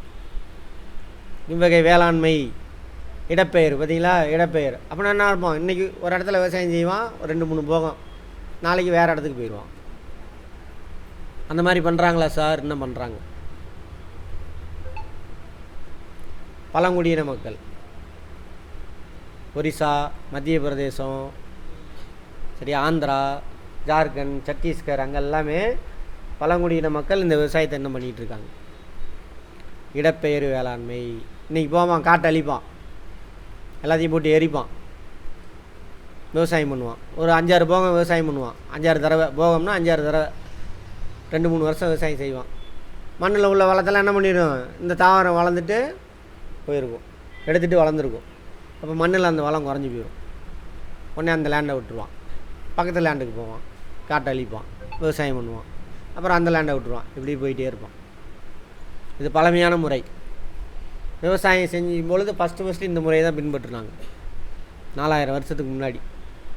அது இன்னமும் பழங்குடியின மக்கள். அதனால தான் அவங்களுக்கு பேர் பழங்குடி. பழமையான முறையில் வாழ்கிறதுனால தான் அவங்களுக்கு பேர் என்னது? பழங்குடி. மலைவாழ் மக்கள் இல்லை, ட்ரைப்னா. ட்ரைப் மீன்ஸ் பழங்குடி. சரியா? ரைட். ட்ரைபுன்ற வார்த்தையை தப்பாக்கி வச்சுருக்கானுங்க. இவ்வகை வேளாண்மை பழங்குடியின மக்களால் காடுகளில் ஒரு சிறிய பகுதி அளவில் மரங்களை அகற்றி சாகுபடி செய்யப்படுகிறது. 2 அல்லது 3 ஆண்டுகள் சாகுபடிக்கு பிறகு. பாருங்கள், வார்த்தையை பார்த்தோன்னே சொல்லிட்டுனா அதான் வார்த்தையில் உள்ள அர்த்தம். இங்கிலீஷில் என்னவாக இருக்கும்? இடம்பெயரும்னா ஷிஃப்ட் ஆகிறது. ஸோ ஷிஃப்டிங் கல்டிவேஷன் அப்படி தான். சரியா? புரியுதாம்மா? ஷிஃப்டிங் கல்டிவேஷன் அவ்வளோதான். இங்கிலீஷ் தெரிஞ்சதுனால ஏதோ அரைக்குறையாக தெரியும் எனக்கு, அதனால். அப்புறம் 2 அல்லது 3 அடுக்கு சாகுபடிக்கு பிறகுமா கைவிட்டுட்டு வேறு பக்கம் போயிடுவாங்க.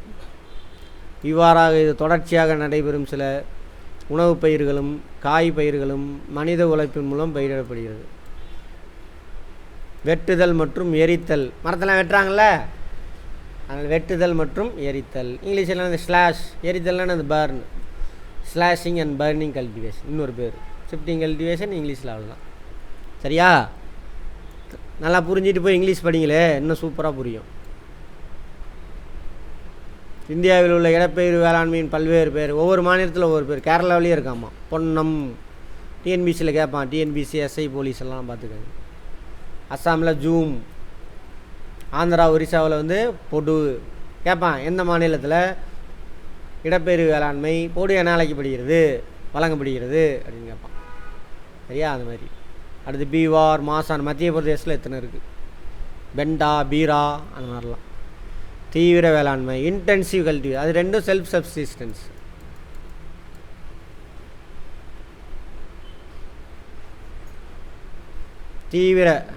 தீவிர தண்ணீர வேளாண்மைன்னு சொல்லுவாங்க. அவன்கிட்ட ஒரு 4 ஏக்கர் 5 ஏக்கர் இருக்கும், அதை தொடர்ந்து பயிர் செஞ்சுக்கிட்டே இருப்பான் வருஷம் ஃபுல்லாக.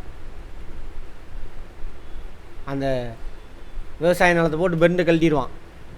அதுக்கு பேர் தானே இது தீவிர தண்ணீர வேளாண்மை, இன்டென்சிவ் சப்சிஸ்டன்ஸ் கல்டிவேஷன் அப்படிம்பாங்க.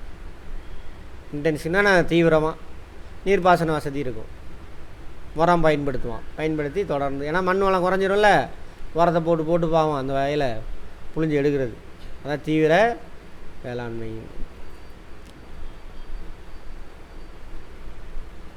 சிறிய நிலத்தில் பூச்சிக்கொல்லி, களைக்கொல்லி, ரசாயன உரம் அதிகமாக பயன்படுத்தி அதிக விளைச்சலை பெறுவது இதன் நோக்கம்.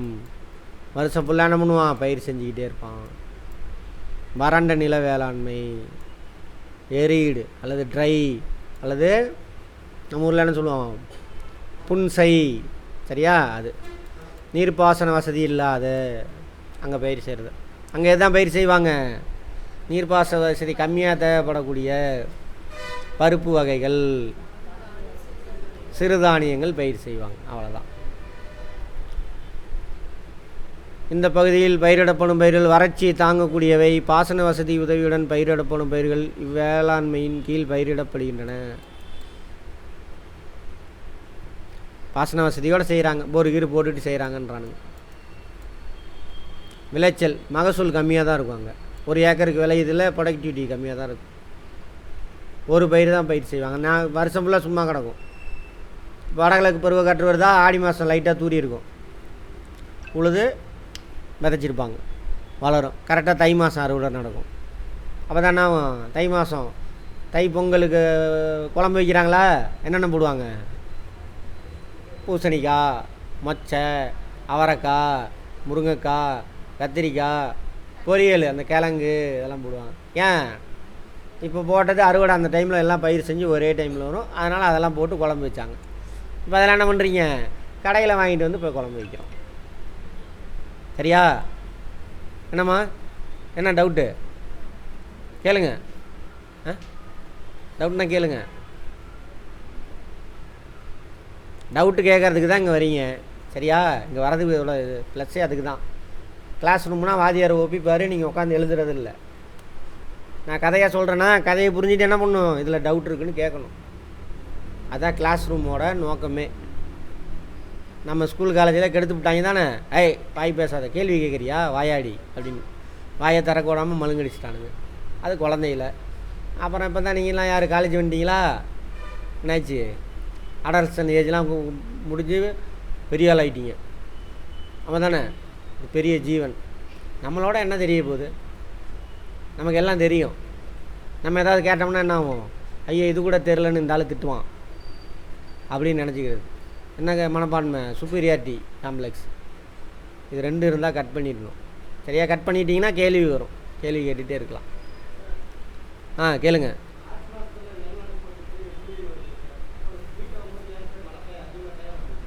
என்னது?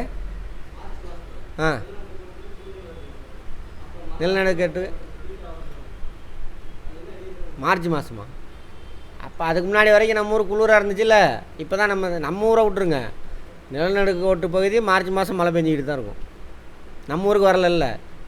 நம்ம ஊருக்கு எப்போ வரும்? மே மாதம் தான் வரும். அப்போ மழை பெய்ய ஆரம்பிச்சிடும். சரியா? தமிழ்நாடு எங்கே இருக்குது மேப்பில்? நம்ம நிலநடுக்க ஓட்டுலையா இருக்கோம்?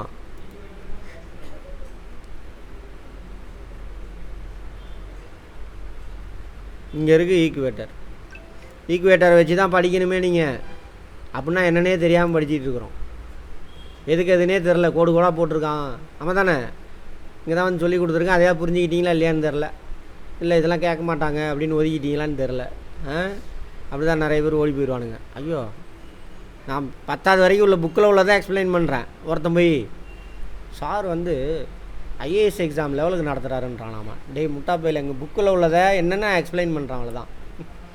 இப்போ இல்லை, 8 வருஷத்துக்கு முன்னாடியே ஒருத்தன் போய் சொல்லியிருக்கிறான். ஐஏஎஸ்லாம் இல்லை, நான் சும்மா சாதாரண விஷயம் 10வது வரைக்கும் உள்ளதான் எக்ஸ்பிளைன் பண்ணுறேன். வேறு எதுவுமே நான் எக்ஸ்ட்ரா அது எதுவுமே சொல்லலை. நீங்களாம் யார் காலேஜ் போயிட்டீங்க பார்த்துக்கோங்க. இது கூட தெரிலனா புரியுதா? இதெல்லாம் படிச்சுட்டு போனீங்கன்னா தான் வேறு புக்கெல்லாம் புரியும். முதல்ல இது தெரிஞ்சால் ஏன் நியூஸ் பேப்பரே அப்போ தான் புரியும். இதெல்லாம் புரிஞ்சாதான். சரி பார்ப்போம். இங்கே மார்ச் 21 இங்கே செங்குத்தாக போடும். ஓகேவா? நம்ம ஊர் எங்கே இருக்குது? அங்கேருந்து இவ்வளோ தூரம் தள்ளி இருக்குது. மார்ச் 31 அப்புறம் ஏப்ரல் மே கொஞ்சம் கொஞ்சமாக வர வர சூரிய ஒளியோட கோணம் அதிகமாகி மே மாதம் அதிகமாக இருக்கும். அப்போ தான் கத்திரி வெயில் அதிகமாக அடிக்குது. ஸோ மழை பெய்யும். வெயில் அதிகமாக அடித்தான்னா வெப்பச்சலனம் அந்த இடத்துல லோ ப்ரெஷர் ஆயிரும். சுற்றியில் இருக்கக்கூடிய கடல்லேருந்து காற்று உள்ளே வீசும். உள்ளே வந்தோடனே ஹீட் ஆகி மேலே ரைஸ் ஆகும். கூலாகி மழையாக கொட்டும். வெப்பச்சலனம். சரியா? அடுத்தது ஒரு பிரேக் எடுத்துக்கங்க. அதெல்லாம் இன்னும் நிறைய படிக்கணும். அதை விடுங்க.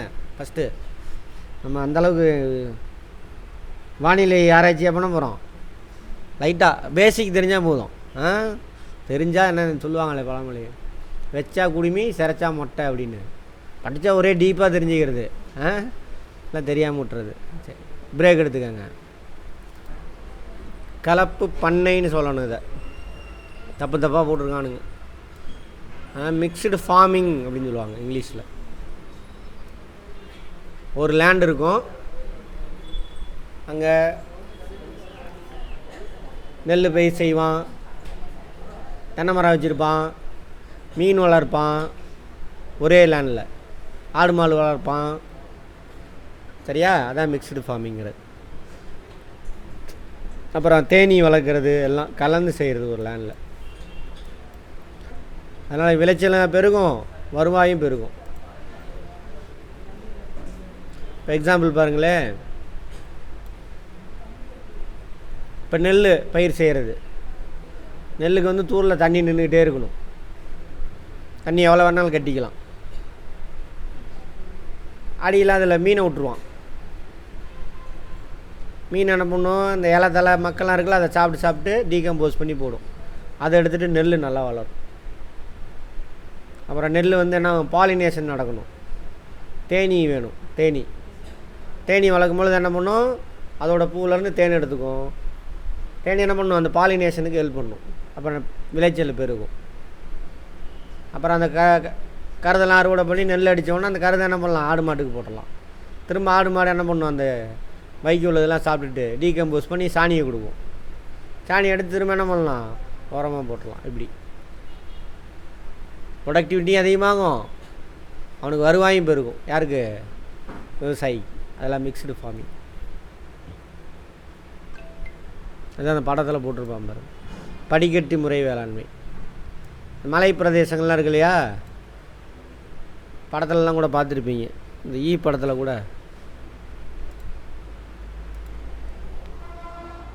பிலிப்பைன்ஸில் அதிகமாக பண்ணுவாங்க.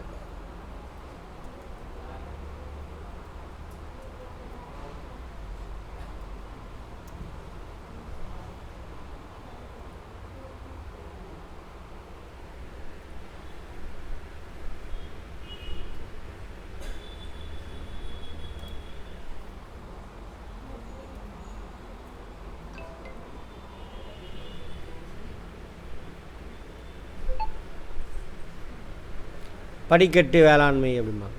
பிலிப்பைன்ஸில் மழை அதிகம், மலை பிரதேசங்கள், அங்கே இது மாதிரி தான் பயிர் செய்வாங்க.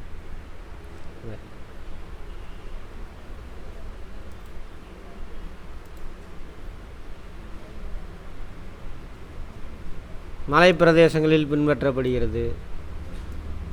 இப்பகுதி நிலங்கள் இயற்கையாகவே சரிவு அமைப்பை கொண்டது. மலைச்சரிவு பகுதியில் சமப்படுத்தப்பட்ட நிலம் நிலையான வேளாண் பகுதிகள் போலவே பயன்படுத்தப்படுது. கேரளாவெல்லாம் பண்ணுறாங்க இப்போது விவசாயம்.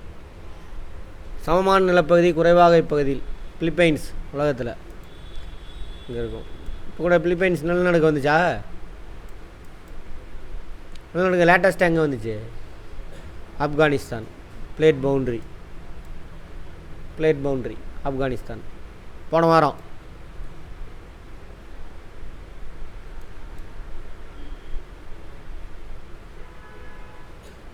மண்ணரிப்பை தடுக்கும் அது. இந்தியாவில் முக்கியமான பயிர்கள், இம்பார்ட்டன்ட் கிராப்ஸ், உணவு பயிர் நெல். இந்தியா முழுவதும் நெல் போடுவாங்க. கோதுமை வட இந்தியாவில் மட்டும் குளிர் காலத்தில் போடுவாங்க. வெயில் காலத்தில் நெல் தான் அங்கேயும் போடுவாங்க. அப்புறம் மக்காச்சோளம், திணைப்பயிர், பருப்பு, இதெல்லாம் வாணிப பயிர். கமர்ஷியல் ஃபார்மிங், பணம் சம்பாதிக்கிறதுக்காக போடுறது. சரியா? கரும்பு, புகையிலை, பருத்தி, சணல், எண்ணெய் வித்துக்கள், இதெல்லாம். அடுத்தது தோட்டப்பயிர் பிளான்டேஷன். ஒரு தடவை செடியோ மரமோ நட்டுருவாங்க, அது தொடர்ந்து அவனுக்கு பல வருஷத்துக்கு பலன் கொடுத்துக்கிட்டே இருக்கும். பிளான்டேஷன் தேயிலை, காஃபி, ரப்பர், இதெல்லாம். தோட்டக்கலை பயிர்கள் ஹார்டிகல்ச்சர் ஹச்சு. பழங்கள், மலர்கள், காய்கறிகள், அதெல்லாம் தோட்டக்கலை பயிர்கள்னு சொல்லுவாங்க. ஹார்டிகல்ச்சர். உணவு பயிர் நெல்லில் நமக்கு என்ன அதிகமாக கிடைக்கும்? அரிசியில் கார்போஹைட்ரேட் என்ன கொடுக்கும் நம்ம உடம்புக்கு? Heat, good energy. மற்றது இருக்கும், எல்லாமே இருக்கும். ஒரு செல்லுக்கு தேவையான எல்லா உணவும் அதில் இருக்கும். அப்போ தானே அந்த நெல்லில் இருக்கக்கூடிய உயிர் ஒரு செல்லு முளைச்சி வரும், பல செல்லாக மாறும். பட் அதிகமாக அதில் என்ன இருக்கும்? கார்போஹைட்ரேட் ரிச் ஃபுட்டு அப்படிம்பாங்க. நெல், சிறுதானியங்கள் எல்லாமே. சீரியல்ஸ் எல்லாமே கார்போஹைட்ரேட்டு தான் கொடுக்கும். அடுத்தது பூர்வீக பயிர். நெல் உற்பத்தியில் 2வது இடம். ஃபஸ்ட்டு யார்? சீனா. அயன மண்டல பயிர். அயன மண்டலம், அதை ஒட்டி துணை அயன மண்டலத்துலேயும் விளையும். அயன மண்டல, துணை அயன மண்டல பயிர். இங்கிலீஷில் டிராபிக்கல், சப்ட்ராபிக்கல் ரீஜன். லோகேஷ் அந்த கதவை லைட்டாக திறந்து விடுங்க, லைட்டாக. போதும். சரியா? கோதுமை வந்துட்டு டெம்பரேட் ரீஜனில் விளையும் கோதுமை. இது வந்துட்டு இந்த பக்கம் டெம்பரேட்னா இது மிதவெப்ப மண்டலம். கோதுமை, பார்லி, ஓட்ஸு, அதெல்லாம் நம்ம ஊரில் சாப்பிட்லாமா? சாப்பிடவே கூடாது. என்றைக்கே ஒரு நாளைக்கு டேஸ்ட்டுக்கு சாப்பிட்டுக்கலாம். டெய்லியும் சாப்பிட்டீங்கன்னா அதனால் நோய் வரும். அதுக்காக ஹாஸ்பிட்டலுக்கு போகணும். மெட்டபாலிஸ், அதுவும் கோதுமையெல்லாம் டெய்லி சாப்பிட்னா பிபி ஏறிக்கும். ஸ்டைலுக்காக சினிமா பார்த்துட்டு தின்னுக்கிட்டு தர்றோம் டெய்லியும். டயட் கண்ட்ரோல் சார், கோதுமையா டயட் கண்ட்ரோலா? அப்புறம் ஹாஸ்பிட்டலுக்கு போய் அழுகுங்க. சரியா? அது ஒரு பெருமையாக சப்பாத்தி சாப்பிட்டோம், ரொட்டி சாப்பிட்டோன்ட்டு. நெல் இந்தியாவின் பூர்வீக, ரைட். அந்த மாதிரி குறைஞ்சபட்ச சராசரி வெப்பநிலை 24 டிகிரி. நிறையா வெப்பமும் அதிகமான மழைப்பொழிவும் இருக்கிற இடத்துல தான் என்ன ஆகும்? நெல் விளையும். ஓகேவா? கோதுமை அப்படி கிடையாது. வெப்பம் கம்மியாக இருக்கணும், தண்ணி இவ்வளோ தேவையில்லை, இவ்வளோ தண்ணிலாம் தேவையில்லை. வளமான களிமண், வண்டல் மண் நெல் சாகுபடிக்கு ஏற்றது. இதில் வளமான மண் இது வண்டல் மண், அலுவியல் சாயில். அதிகமான அப்போ தேவை, இப்போலாம் தேவையில்லை. மெஷின் விட்டால் அதுவே அறுவடை பண்ணிடுது, அதுவே நட்டுருது. நாற்று நடவு செஞ்சிடும். ஒரு மெஷின் இருந்தால் போதும், 10 பேர் செய்கிற வேலையை அவனே செஞ்சிடுவான் ஒருத்தனை. இங்கே நெல் 3 முறையில் பயிரிடும். விதை தூவல், ஏறு உழுதல், துளையிடு முறை, நாற்று நடுதல் முறை. 3 அடுக்கு. ஒரு இடத்துல நாட்டுறாங்கல்ல, விதை தூக்கிடுவாங்க. அது 1 மாதம் விளையும், வளர்ந்து வந்தோம். அதை பறித்து என்ன பண்ணணும்? நட்டு வைக்கணும். அதான் நாற்று நடுதல் முறை.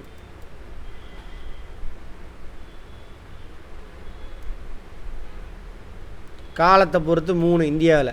காரிஃப் பருவம். ஜூன்லேருந்து செப்டம்பர் வந்து காரிஃப். ஜூன்லேருந்து செப்டம்பர் என்ன காலம்? வட இந்தியா வச்சு சொல்கிறானுங்க. தென்மேற்கு பருவக்காற்று, மழை பொழிவு காலம். அப்போ என்னென்னலாம் விளையும்? நெல் சொன்ன இல்லையா, வெப்ப காலத்தில் நெல் தான் விளையும் வட இந்தியாவில்.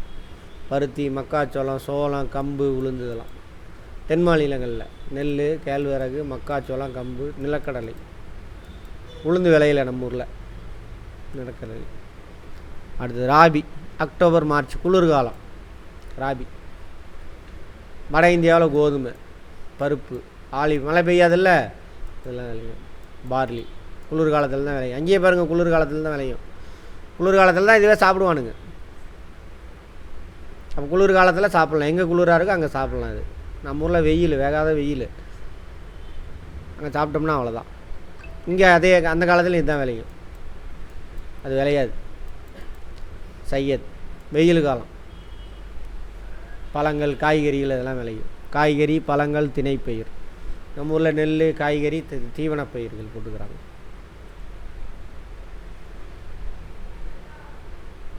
அதிக விளைச்சல் தரும் விதைகள், ஹை ஈல்டிங் சீட்ஸ். எதில்? நெல்லில். சிஆர் தான் 205, ஏஆர் தான் 306. இப்போ இருக்கக்கூடிய நெல் ரகங்கள். டிஎன்பிசியில் கேட்பான். TNPSC police எஸ்ஐயில். யூபிஎஸ்சியில் கேட்க மாட்டான், சும்மா பார்த்துக்கோங்க.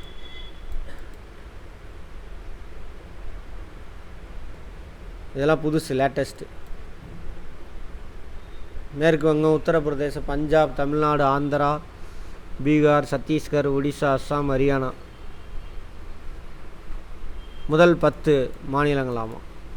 மேற்கு தண்ணி நிறையா இருக்கணும். ஆறு ஓடுதாங்க. உத்தரப்பிரதேசம் 2வது, 3வது பஞ்சாப், 4வது தமிழ்நாடு. காவிரி டெல்டாலாம் இருக்கு இல்லையா, அந்த ஏரியாவில். அப்புறம் ஆந்திரா. ஆந்திராவில் 2 இருக்குது. யார்? கிருஷ்ணா, கோதாவரி. கோதாவரி இருக்குது, கொஞ்சமாக ஓடுது. கோதாவரி டெல்டா அங்கே தான் இருக்குது. ஆந்திரா தான். அடுத்தது ஆந்திரா 5வது. பீகார் தெரியும், கங்கை. கங்கை, கோசி எல்லாம் இருக்குது. சத்தீஸ்கர், ஜார்க்கண்ட், சத்தீஸ்கர் இங்கே ஒரிசாவுக்கு மேலே. ஒடிசா, அஸ்ஸாம், ஹரியானா, பஞ்சாப், ஹரியானா. அதெல்லாம் கோதுமை. நெல் பயிருக்கு அடுத்ததாக 2வது முக்கிய உணவு பயிர். கேட்பான், பார்த்துக்கோங்க. இந்தியாவின் முதல் முக்கிய உணவு பயிர் அது நெல். இந்தியா முழுவதும் சாப்பிடுவான். கோதுமை வட இந்தியாவில் மட்டும் 23 டிகிரிக்கு மேலே மட்டும்தான் விளையும். துணை அயன மண்டலம். நாட்டின் பயிர் சாகுபடியில் 24%. மொத்த உணவு தானிய உற்பத்தியில் 34%. நெல் எல்லாத்தையும் சேர்த்துனோம்னா 100 மூட்டை விளையுதுன்னா 34 மூட்டை எது? கோதுமை. பார்த்தீங்களா? விதைக்கும் பருவத்தில் குளிராக இருக்கணும். வடகிழக்கு பருவ காற்று. அப்போ தான் என்ன, அங்கேருந்து ஒரு மழை பெய்யும்.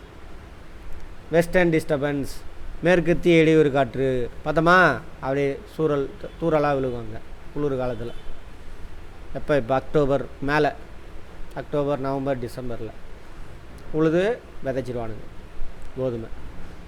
அறுவடை மே மாதம் பண்ணுவான். அறுவடை செய்யும் பொழுது நல்லா வெயில் அடிக்கணும் பயங்கரமாக. ஈரப்பதம் இருக்கக்கூடாது, ட்ரையாக இருக்கணும். ஏப்ரல், மே வெயில் அதிகமாயிரும், ட்ரை ஆயிரும். அறுவடை செய்வாங்க. கோதுமை இந்தியாவில் உத்தரப்பிரதேசம் தான் அதிகம். உத்தரப்பிரதேசம், பஞ்சாப், ஹரியானா, ராஜஸ்தான், மத்திய பிரதேசம் இங்கே தான் விளையுது அதிகமாக. எல்லாம் எங்கே இருக்குது? வட இந்தியா. அது ராஜஸ்தான். இதான் 23 டிகிரி எங்கே ஓடுது? 23 டிகிரி எங்கே பாருங்க?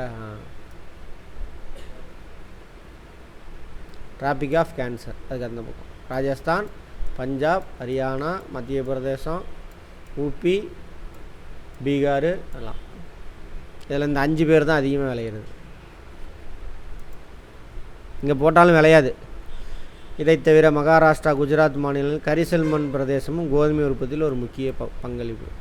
அதை ஒட்டின பகுதி மகாராஷ்டிராவில் கொஞ்சம், குஜராத்தில் கொஞ்சம். கரிசல் மண் இருக்குல்ல, அங்கே அதை ஒட்டின பகுதி. குளிர் காலத்தில் மட்டும் போட்டுக்குவானுங்க. சோளம். சோளம்னா எந்த சோளம்?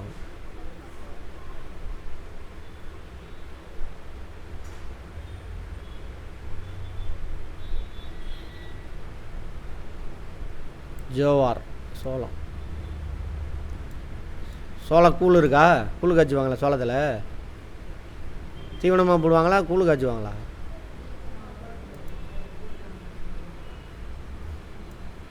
ஆப்பிரிக்காவை பூர்வீகமாக கொண்ட பயிர் சோளம். வளர்ச்சியான சூழ்நிலையில் வளரக்கூடியது. கார்போஹைட்ரேட் அதிகமாக இருக்குது. சிறுதானியத்தில் வரும். புரோட்டீன் இருக்குது, மினரல்ஸு, விட்டமின்ஸு எல்லாம் இருக்குது அதில். ஏழை மக்களின் மலிவான உணவு. கால்நடை தீவனமாக பயன்படுது பல பகுதிகள். சரியா? சோளம்தான் இது. தீபகற்ப இந்தியாவில் முக்கியமான பயிர். நம்ம ஏரியாவில் ட்ரையான ரீஜனில் தான் விளையும். மகாராஷ்டிரா, கர்நாடகா, மத்திய பிரதேஷ் முதன்மை உற்பத்தியாளர்கள் இவங்க 3 பேரும். கம்பு, கம்பஞ்சோறு இருக்கா? சிறுதானியம். இதுவும் ஆப்பிரிக்கா தான். சோளம், கம்பு ரெண்டுமே ஏழைகளின் முக்கிய உணவு. இதுவும் தண்டு பகுதி கால்நடைகளுக்கு முக்கியமான தீவனம். வீட்டு கூரை மேறுறதுக்கெல்லாம் யூஸ் பண்ணுவாங்க கிராமத்தெல்லாம். நீங்களாம் நிறைய பேர் தென்னை ஓலை வீட்டையே பார்த்துருக்க மாட்டீங்க. தானே தென்னை ஓலையில் வீடு பார்த்துருக்கீங்களா? யாரும் பார்த்ததில்ல? பரவாயில்லையே. பனை ஓலையில் வீடு பார்த்துருக்கீங்களா? பனை ஓலை மேய்ஞ்சி பார்த்துருக்கீங்களா? வெரி குட், பரவாயில்ல. இன்னும் மாறல போல் இருக்குது. அது மாதிரி இந்த சோள தட்டை இருக்குல்ல, அது கூரை மாதிரி அடுக்கி மேய்ஞ்சிருவாங்க. உள்ளே ஒரு பொட்டு தண்ணி வராது.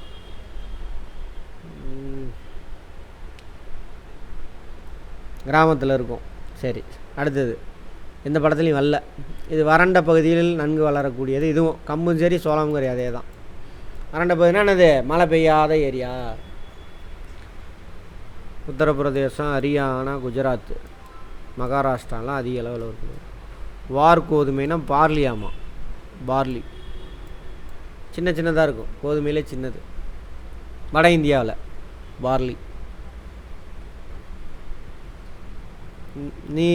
பார்லி நீர் மதுபானம் தயாரிக்கிறதுக்குலாம் யூஸ் ஆகுதாமா. ராஜஸ்தான், உத்தரப்பிரதேசம் நம்பர் 1. பருப்பு இதுவும் ட்ரை ரீஜனில் தான் விளையும். அவரை இனத்தை சார்ந்தது எல்லாமே பருப்பில் வந்துடுது. ஒரு வித்திலையா 20 வித்திலையா? அதெல்லாம் 20 வித்திலை. இதுக்கு முன்னாடி நம்ம பார்த்ததெல்லாம் ஒரு வித்திலை. ஆமாவா? ஆமாம். சீரியல்ஸ்லாம் ஒரு வித்திலை. பருப்புலாம் 20 வித்திலையில் வரும். பல்சஸ் இங்கிலீஷில். இதில் என்ன அதிகமாக கிடைக்கும்? புரோட்டீன். அதுக்குன்னு மினரல்ஸ்லாம் இருக்காதுன்னு அர்த்தம் கிடையாது. மினரல்ஸ் இருக்கும், விட்டமின்ஸ் இருக்கும், கார்போஹைட்ரேட் இருக்கும், எல்லாமே இருக்கும். But protein rich. மற்ற உணவோடு கம்பேர் பண்ணும்போது இதில் புரோட்டீன் அதிகமாக இருக்கும். இதில் புரோட்டீன் அதிகமாக இருக்குது. சரியா? அரிசியோட கம்பேர் பண்ணும்போது. தாவர புரதச்சத்து இதில் தான் கிடைக்கும். செறிந்தும் காணப்படுகிறது. Protein rich. அவ்வளோதான். உணவாகவும் கால்நடைகளுக்கு தீவனமாகவும் பயன்படுது. ஃபூடரா? வளிமண்டல நைட்ரஜனை கிரகித்து மண் வளத்தை அதிகரிக்கிறது. ஏன்? Leguminous plant. இந்த தாவரத்தோட வேரில் என்ன இருக்கும்? வேர் முடிச்சிருக்கும். அங்கே என்ன பாக்டீரியா அதில் கூட சேர்ந்து வாழும்? கூட்டுயிர் வாழ்க்கை. ரைசோபியம். சிம்பயோட்டிக் நேச்சர் இருக்கக்கூடிய ரைசோபியம் பாக்டீரியா இதோட வேர் முண்டிச்சில் இருப்பாங்க. நைட்ரஜன்லாம் நைட்ரேட்டாக மாற்றுவாங்க. நைட்ரேட் எதுக்கு வேணும்? புரோட்டீனுக்கு தேவை. சரியா? அப்போ இவங்க நெல் பயிர் செஞ்சுட்டு அடுத்தது இந்த மாதிரி பருப்பு போட்டிங்க அப்படின்னாக்கா நெல் அதில் உள்ள நைட்ரேட்லாம் உறிஞ்சிக்கும். அடுத்து பருப்பு பயிர் செய்யும் பொழுது நைட்ரேஜன் ஃபிக்சேஷன் நடக்கும். மண் வளமாக்கப்படும். பயாலஜிலேயே பார்த்துருப்போம். சரியா? பார்க்காதவங்க பார்ப்போம். பயிர் சுழற்சியில் பயிர்றாங்க. உலகில் அதிக பருப்பு உற்பத்தி செய்ய நாடு இந்தியா. நோட் பண்ணிக்கோங்க. ஆனால் என்ன பருப்பு? ஆமாம், பருப்பில் தன்னிறைவு அடைஞ்சிட்டோம். எண்ணெய் வித்துக்கள் தான் இன்னும் தன்னிறைவு அடையலை இந்தியா. வெளிநாட்டிலேருந்து தான் வாங்க வேண்டியதாக இருக்குது. தன்னிறைவுனா புரியுதா? நம்ம நாட்டுக்கு மொத்தம் 100 கிலோ பருப்பு தேவை. 100 கிலோ விளைஞ்சிருச்சுன்னா தன்னிறைவு அடைஞ்சிட்டோம். 80 தான் விளையுது. அப்போ தண்ணீர் அடையலை. 20 கிலோ என்ன பண்ணணும்? வெளிநாட்டிலேருந்து வாங்கணும். வாணிப பயிர்கள், கமர்ஷியல் கிராப், அதிக லாபம், வருமானம் ஈட்டுறதுக்காக, வணிக நோக்கத்திற்காக பயிரிடப்படும் பயிர்கள் வாணிபம். இதை கேஷ் கிராப்புன்னு சொல்லுவாங்க. கரும்பு, புகையிலை எல்லாம், பருத்தி, சணல், இதெல்லாம் இலைப்பயிர், பருத்தி, சணல்லாம் அதோட நார் ஃபைபரை தான் நம்ம யூஸ் பண்ணுவோம். அப்புறம் எண்ணெய் வித்துக்கள்லாம் கரும்பு. 2வது பெரிய உற்பத்தியாளர் உலகில். கரும்பு எங்கே போகும்? கரும்பு அப்படியே நம்ம பயன்படுத்த மாட்டோம். எங்கே போகும் கரும்பு? தொழிற்சாலைக்கு ரா மெட்டீரியலாக போகும். அதான் சொல்கிறாங்க, ரா மெட்டீரியல். 2வது பெரிய தொழிற்சாலை பிரிவு. தொழிற்சாலை 2ஆம் நிலை தொழில் சொல்கிறாங்க. தொழிற்சாலையில் முதல் பெரிய இது 2ஆம் நிலை தொழில் எது? நெசவு தொழில். சரியா? 2வது சர்க்கரை ஆலை. அதான் சொல்கிறாங்க. சர்க்கரை தவிர வேறு அங்கே என்னென்ன கிடைக்குது? வெல்லம், நாட்டு சர்க்கரை. சாராய தொழிற்சாலைக்குன்னா கரும்பு சாறு. பேர் என்னன்னு பார்த்தோம், இந்த கரும்பு கடைசியில் எடுக்கிறது கருப்பாக இருக்குன்னு பார்த்தோமே. காகித தொழிற்சாலை தானே கரும்பு சக்கை, பக்காஸ். இதுக்கு பேர் பக்காஸ் சக்கை. அது மொலாசஸ். மொலாசஸ் தான் எங்கே யூஸ் பண்ணுவாங்கன்னு பார்த்தோம், கெமிஸ்ட்ரியில். மதுபானம் தயாரிக்கிற தொழிற்சாலையில் யூஸ் பண்ணுவாங்கன்னு பார்த்தோமா. 3வது இடத்துல இருக்கோமா கரும்பு உற்பத்தியில். உலகில் 2வது இடம்னோ இப்போ 3வது இடம்ட்டானுங்க. உற்பத்தி திறனாக இருக்கும் ஒரு வேலை. உற்பத்தி திறனில் 3வது இடம்னா இருக்கும். உற்பத்தி திறனா 1 ஏக்கரில் விலை விளையுது. சர்க்கரை உற்பத்தி இல்லையா? சரி, அப்போ கரும்பு உற்பத்தியில் 2வது இடம். வெரி குட், பாயிண்ட் பிடிச்சிட்டிங்க. குட். 3வது இடம். அடுத்து இந்தியாவில் உத்தரப்பிரதேசம் நம்பர் 1 உற்பத்தியாளர். கரும்பு உற்பத்தி, சர்க்கரை உற்பத்தியில் நம்பர் 1 உத்தரப்பிரதேசம். ஏன்னா வருஷம் ஃபுல்லாக தண்ணி ஓடுதா, தண்ணி வேணும் நிறையா. கரும்பு உற்பத்திக்கு அதிகமான வெயிலும் அதிகமான தண்ணியும் வேணும். ஏன்? சர்க்கரைனா என்னது? டைசைக்ரேட். 2 கார்போஹைட்ரேட் சேர்ந்தது. கார்போஹைட்ரேட் ப்ரொடக்ஷனுக்கு என்ன வேணும்? தண்ணி, அப்புறம் வெப்பம், 2 வேணும். அடுத்தது அதை தவிர மகாராஷ்டிரா, கர்நாடகா, தமிழ்நாடு, குஜராத் கரும்பு உற்பத்தியில் அதிக இடம். ஆற்றுப்படுகையில் போடுவானுங்க. பருத்தி இது வெப்பமண்டலம், மித வெப்பமண்டலத்தில் விளையும். இதுக்கு ஏற்ற மண் வந்துட்டு கருப்பு மண், பிளாக் சாயில். ஓகேவா? பிளாக் சாயில் எங்கே இருக்குது? குஜராத்து, மகாராஷ்டிரா, தீபகற்ப இந்தியா தான். அங்கே தான் பருத்தி அதிகமாக விளையும். அதில் தான் பருத்தி உற்பத்தி ஆலைகள் அங்கே அதிகம், மும்பையில். அதனால தான் மும்பைக்கு பேர் என்னது? மான்செஸ்டர் ஆஃப் ஏசியா அப்படின்னே சொல்லலாம். ஏன்னா அந்த நூற்பாலைகள் அதிகம். மான்செஸ்டருங்கிறது அங்கே பிரிட்டனில் இருக்கக்கூடிய கிரேட் பிரிட்டன் இருக்காலே அதில் ஒரு நகரம். நிறைய தொழிற்சாலைகள் அங்கே நெசவு தொழிற்சாலை இருக்குது. அதேமாதிரி இங்கே இருக்குது அப்படின்னு சொல்கிறாங்க. இப்போ மும்பையிலேருந்து நகர்ந்து போயிடுச்சு. எங்கே? அகமதாபாத்துக்கு போயிடுச்சு. என்னம்மா? அடுத்தது எதை கேட்டிங்களே? இது இந்தியாவின் மிகப்பெரிய தொழிற்சாலை பிரிவுக்கு மூலப்பொருளை அளிக்கிறது. இந்தியாவில் 2ஆம் நிலை தொழிலில் முதலிடம் எது? நெசவாலைகள் தான். 2வது இடம் தான் சர்க்கரை ஆலை. சீனாவுக்கு அடுத்தபடியாக 2வது இடம் இதில் பருத்தி உற்பத்தியில். குஜராத், மகாராஷ்டிரா, ஆந்திர பிரதேசம், பஞ்சாப் 79% பருத்தி அவன் தான் உற்பத்தி செய்கிறான். சணல், இதுவும் அதிகமான வெப்பம், அதிகமான தண்ணி இருக்கணும். அங்கே தான் சணல். ஜூட்டு இங்கிலீஷில். சரியா? ஜூட். சணல் ஒரு வெப்பமண்டல இலைப்பயிர். தண்ணி நிறையா இருக்கணும். அங்கே உத்தரப்பிரதேசம், பீகார், கொஞ்சம் ஒடிசா. ஆறு ஓடுதாங்களா, தண்ணி வருஷம் ஃபுல்லாக போகுதா, அங்கே தான் விளையும். அது ஒரு செடி வளரும், புல் மாதிரி வளரும். அதை பிடிச்சி அடித்து துவைச்சி ஊற வச்சு அதில் உள்ள நாரை மட்டும் தனியாக பிரித்து எடுத்துடுவானுங்க. எடுத்து தயாரிக்கிறோம். கோணிப்பை, கம்பளம், வண்டல் மண்ணில் சிறந்த விளவு.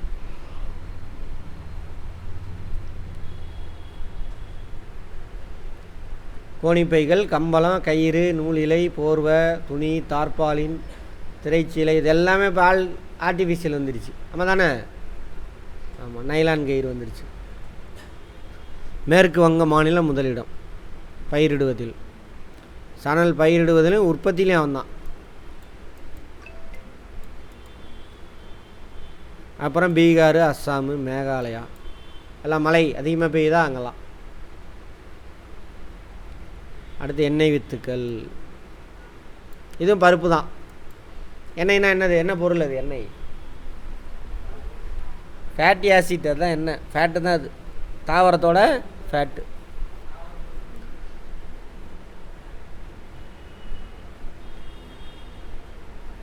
கொழுப்பு சத்து எண்ணெய் வித்துக்கள் தான் கொடுக்கும்.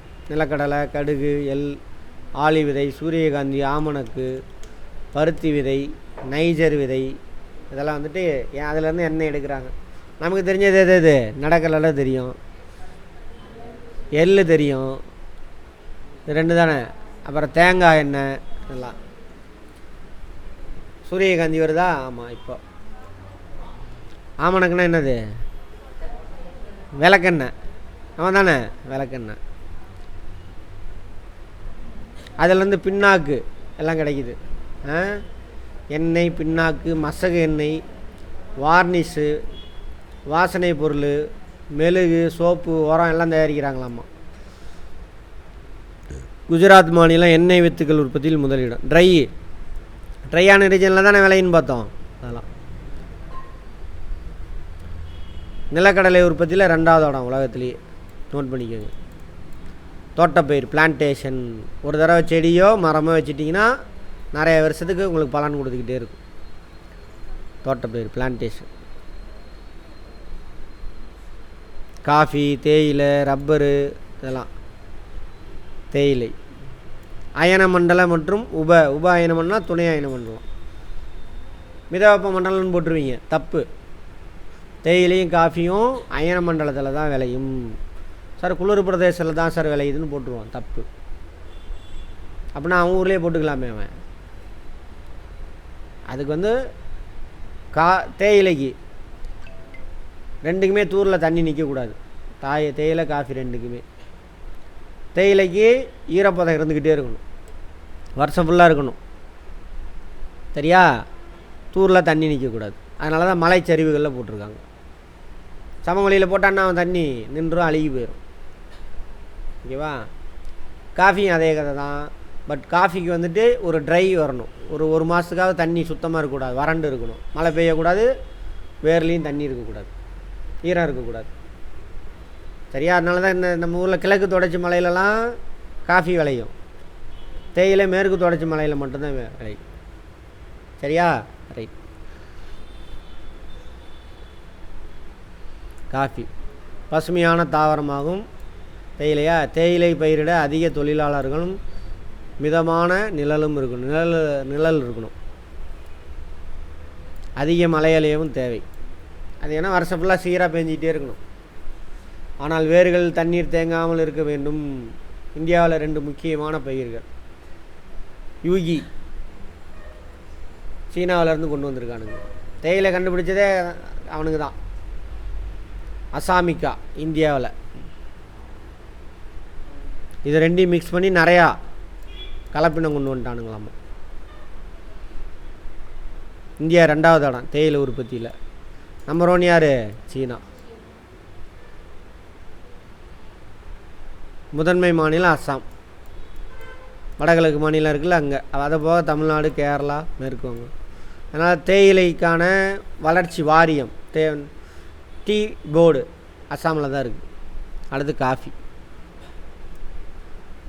நிழலில் நன்றாக வளரக்கூடிய, இதுவும் தூரில் தண்ணி நிற்கக்கூடாது. சரியா? மலைச்சரிவுகளில் போடுறாங்க. அராபிக்கா, ரோபஸ்டா 2 வகை. இதில் தரமிக்கதும் இந்த அராபிக்கா. உலக காஃபி உற்பத்தியில் இந்தியா 7வது இடத்துல இருக்காமா. இந்தியாவில் காஃபி உற்பத்தியில் முதன்மை இடம் கர்நாடகா. மேற்கு தொடர்ச்சி, கிழக்கு தொடர்ச்சி மலையெல்லாம் இருக்குல்ல, அங்கே 71% அவன் தான் உற்பத்தி செய்கிறான். அவனுக்கு அப்புறம் நம்ம 2வது இடத்துல இருக்கோம். ரப்பர். இதுக்கு அதிக மழை பொழிவு, அதிகமான வெப்பம் இருக்கணும். கேரளா, கொஞ்சம் கர்நாடகா, அந்தமான் நிக்கோபார், அங்கெல்லாம் விளையுது. 1902ஆம் ஆண்டு கேரளாவில் முதல் ரப்பர் தோட்டம் உருவாக்கப்பட்டது. இந்த தேயிலை, காஃபி, ரப்பரு இது எல்லா புண்ணாக்கும் பிரிட்டிஷ்காரங்க கொண்டு வந்து போட்டுக்கிட்டான். ஏன்னா அவங்க ஊரில் விளையாது, அவங்க ஊருக்கு இதெல்லாம் தேவை. அதனால் நம்ம ஊரில் போட்டுக்கிட்டான். இயற்கை காட்டெல்லாம் அழித்து இவன் செயற்கை தோட்டத்தை உருவாக்கிட்டான். காஃபி, தேயிலை, ரப்பர்லாம்.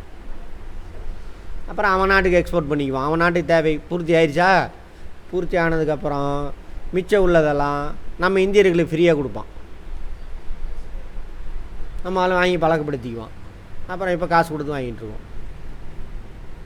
சரியா? 1902ஆம் ஆண்டு கேரளாவில் தான் ரப்பர் தோட்டம் முதல் உருவாக்கப்பட்டது. வெப்ப ஈரப்பத அயனமண்டல காலநிலை ரப்பர் பயிரிட ஏற்றது. வெப்பம் அதிகமான வெப்பம் இருக்கணும், அதிகமான மழை பொழிவு இருக்கணும். அதான் 20 சென்டிமீட்டருக்கு மேலே 300 சென்டிமீட்டருக்கு மேலே மழை பொழிவு. இதுக்கே 150 இருந்தால் போதும். எதுக்கு? நெல்லுக்கு. இதுக்கு 300. கேரளா, தமிழ்நாடு, கர்நாடகா, அந்தமான் நிக்கோபார் அங்கெல்லாம் இருக்குது. கர்நாடகா மட்டும் விட்டுட்டேன், அதை மட்டும் சேர்த்திக்கணும். முதன்மை மாநிலங்கள். நறுமண பயிர்கள் மலை பிரதேசங்கள் அதிகமாக இருக்குமா? ஆமாம். நறுமணப் பொருட்களுக்கு இந்தியா புகழ் பெற்றது. மெயினாக மேற்கு தொடர்ச்சி மலை இருக்குல்ல, அது பார்த்துருப்போம். மிளகு 1 கிலோ மிளகு கொடுத்துட்டு 1 கிலோ தங்கம் கொடுத்துட்டு 1 கிலோ மிளகு வாங்கிட்டு போவான் அப்படின்னு வரலாறில் பார்த்துருப்போம். அவ்வளோ ஃபேமஸ் நம்ம ஊர் மிளகு. உலகம் ஃபுல்லாக எஜிப்து அங்கெல்லாம் போயிருக்கு. பதப்படுத்துறதுக்கெலாம் யூஸ் பண்ண. எஜிப்தில் மம்மிலாம் பதப்படுத்துகிறாங்கள, அது நம்ம தமிழர்கள். கேரளா இருக்காங்களே, தமிழ், தெலுங்கு, மலையாளம் எல்லாமே தமிழர்கள் தான். திராவிட மொழி குடும்பம். கேரளாவிலேருந்து அதுக்கு மிளகு போயிடுச்சு. அந்த இதை பதப்படுத்துறதுக்கு இந்த மம்மியில் இருந்துருக்கு மிளகுலாம். இந்நறுமணப் பொருட்கள் பெரும்பாலும் உணவிற்கு சுவை ஈட்டியாகவும் மருந்துகளாகவும். இங்கிலீஷில் என்னம்மா நறுமணப் பொருட்களுக்கு? ஃப்ராக்ரன்ஸா? ஸ்பைசஸில்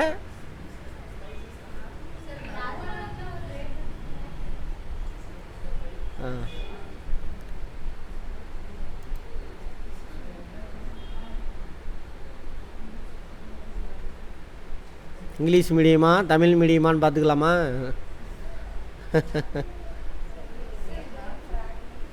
அந்த நறுமணம் கிடையாது. அது சாப்பாட்டுக்கெல்லாம் நறுமணம் கொடுக்குதா இல்லையா? அதெல்லாம் பட்டை, கிராம்பு, லவங்கலாம் அதுக்கு தானே சேர்த்துறீங்க. ஸ்பைசஸ். பல்சஸ்னால் பருப்பு, ஸ்பைசஸ்னால் அந்த நறுமண பொருள். அந்த வாசனை சென்ட் இல்லை, அதுதான் ஃப்ராக்ரன்ஸு. சரியா? ரைட். அடுத்தது இது சாப்பாட்டுக்கு அங்கே போட்டுருக்குங்க. நறுமணப் பொருட்கள் பெரும்பாலும் உணவிற்கு சுவையூட்டி. சரியா? மருந்து பொருள், சாயம் தயாரிக்க பயன்படுது. மிளகு, மிளகா, மஞ்சள், இஞ்சி, ஏலக்காய், லவங்கம் இதெல்லாம் ஸ்பைசஸ். பட்டை, பாக்கு இதெல்லாம் நம்பர் 1 கேரளா தான். ஏன்? வெப்பமண்டலத்தில் அதிக மழைப்பொழிவு இருக்குது. அடுத்தது தோட்டக்கலை பயிர், ஹார்டிகல்ச்சர். பூ, காய்கறி, பழம் அதெல்லாம் ஹார்டிகல்ச்சரில் வரும். நமக்கு தேவையான இதுலேயும் கார்போஹைட்ரேட் இருக்கும். பட் அரிசி பருப்போட மினரல், விட்டமின் அதிகமாக இதில் இருக்குனாக்கா காய்கறி, பழங்களில் தான் இருக்கும். சரியா? அப்போ அன்றாட சாப்பாட்டில் நம்ம என்ன பண்ணுவோம்? உழைக்கிற அளவுக்கு கார்போஹைட்ரேட் எடுத்துக்கணும், ஃபேட் எடுத்துக்கணும், உடல் உழைப்பு. சரியா? காய்கறி நிறைய சேர்த்திக்கணும். ஏன்னா நமக்கு மெட்டபாலிசம், நம்ம உடம்பு நல்லா இருக்குன்னா நம்ம எதெல்லாம் உணவு பொருள்? கார்போஹைட்ரேட்டு, ஃபேட்டு, மினரலு, ப்ரோட்டீனு, மினரலு, விட்டமின் எல்லாம். அரிசி பருப்பில் எதுதான் கிடைக்கும் அதிகமாக? கார்போஹைட்ரேட்டும் ப்ரோட்டீன், மினரல், விட்டமின்லாம் அதில் கிடைக்கும் காய்கறி, பழத்தில் தான். அப்போ ஒழுங்காக காய்கறிலாம் சாப்பிட்ணும். பிகு பண்ணிவிட்டு அடுத்தவங்கள்ட்ட அவங்க பார்க்க இவங்க பார்ப்பாங்கன்னு சொல்லிவிட்டு காய்கறிலாம் நிறைய பேர் எடுத்து வச்சுருவான். அவங்க அம்மா வேறு சின்ன வயசுல அவனுக்கு காயே பிடிக்காது எப்பயுமே அப்படின்னு. அது பெருமை கிடையாது. அப்படியே சொல்லிடுவாங்க, அவனும் அதே பழகிடுவான். அம்மா சொல்லிட்டாங்க நமக்குன்னு ஒரு. ஏன்னா மனிதனோட இயல்பு என்னது? யூனிக்னஸ். நான் மற்றவனோட வேறுபட்டவனு காமிக்கணும்னு தோணும். மனிதன் எல்லாத்தையுமே சொல்கிறேன். அதுக்காக சாப்பிடாமல் இருக்கிறது. அப்படி தான் கறி, மீட் சாப்பிடாமல் இருக்கிறது. இதெல்லாம் கேட்டால் அடுத்த உயிரை கொல்ல மாட்டேன். அரிசி திங்காத, பருப்பு திங்காத, செத்து போயிடும் அடுத்த நாளே. அரிசி, பருப்பு, கடுகு, உளுந்து எல்லாமே எங்கே இருந்து வந்துச்சு? எல்லாம் உயிரினம் தான். திங்காத எதையுமே. அது வேறு. இது அதெல்லாம் ரத்தம் வராது, இதில் ரத்தம் ஒன்றே அங்கே ஒன்று. அடா கூமுட்டையா? உயிரினா எல்லாம் உயிரினம் தான். சரியா? ஆமாம். அது மாதிரி பிகு பண்ணுறது அப்படிலாம் இருக்காதீங்க. சாப்பிடுங்க. அடுத்தது அப்போ தான் உடம்பு நல்லாயிருக்கும். தோட்டப்பயிர்கள், பிளான்டேஷன், தோட்டக்கலை பயிர், தோட்டக்கலை, ஹார்டிகல்ச்சர், தோட்டக்கலை பயிர்கள், பழங்கள், மலர்கள், காய்கறிகள், தாது சத்துக்கள், விட்டமின்கள், நார் சத்துக்கள், பழங்கள், காய் வகைகள், பழங்கள் காய்கறிகள் அதிகமாக இருக்குது. அன்றாட உணவில் ஒரு முக்கியமான பங்கு வகிக்கிறது. இந்தியா 2வது இடம் பழம் காய்கறியில் உற்பத்தியில். இதோட இருக்கட்டும். கால்நடைகளை நாளைக்கு பார்ப்போம். இன்றைக்கி என்னென்ன பார்த்தோம்? நீர்ப்பாசனம், வேளாண்மைனா என்ன, வேளாண்மை முறைகள். நாளைக்கு இந்த பாடத்தை முடிச்சிடலாம். அடுத்து தமிழ்நாடு தான் நினைக்கிறேன். 2ஆம் நிலை தொழில் இருக்கும், அப்புறம் தமிழ்நாடு.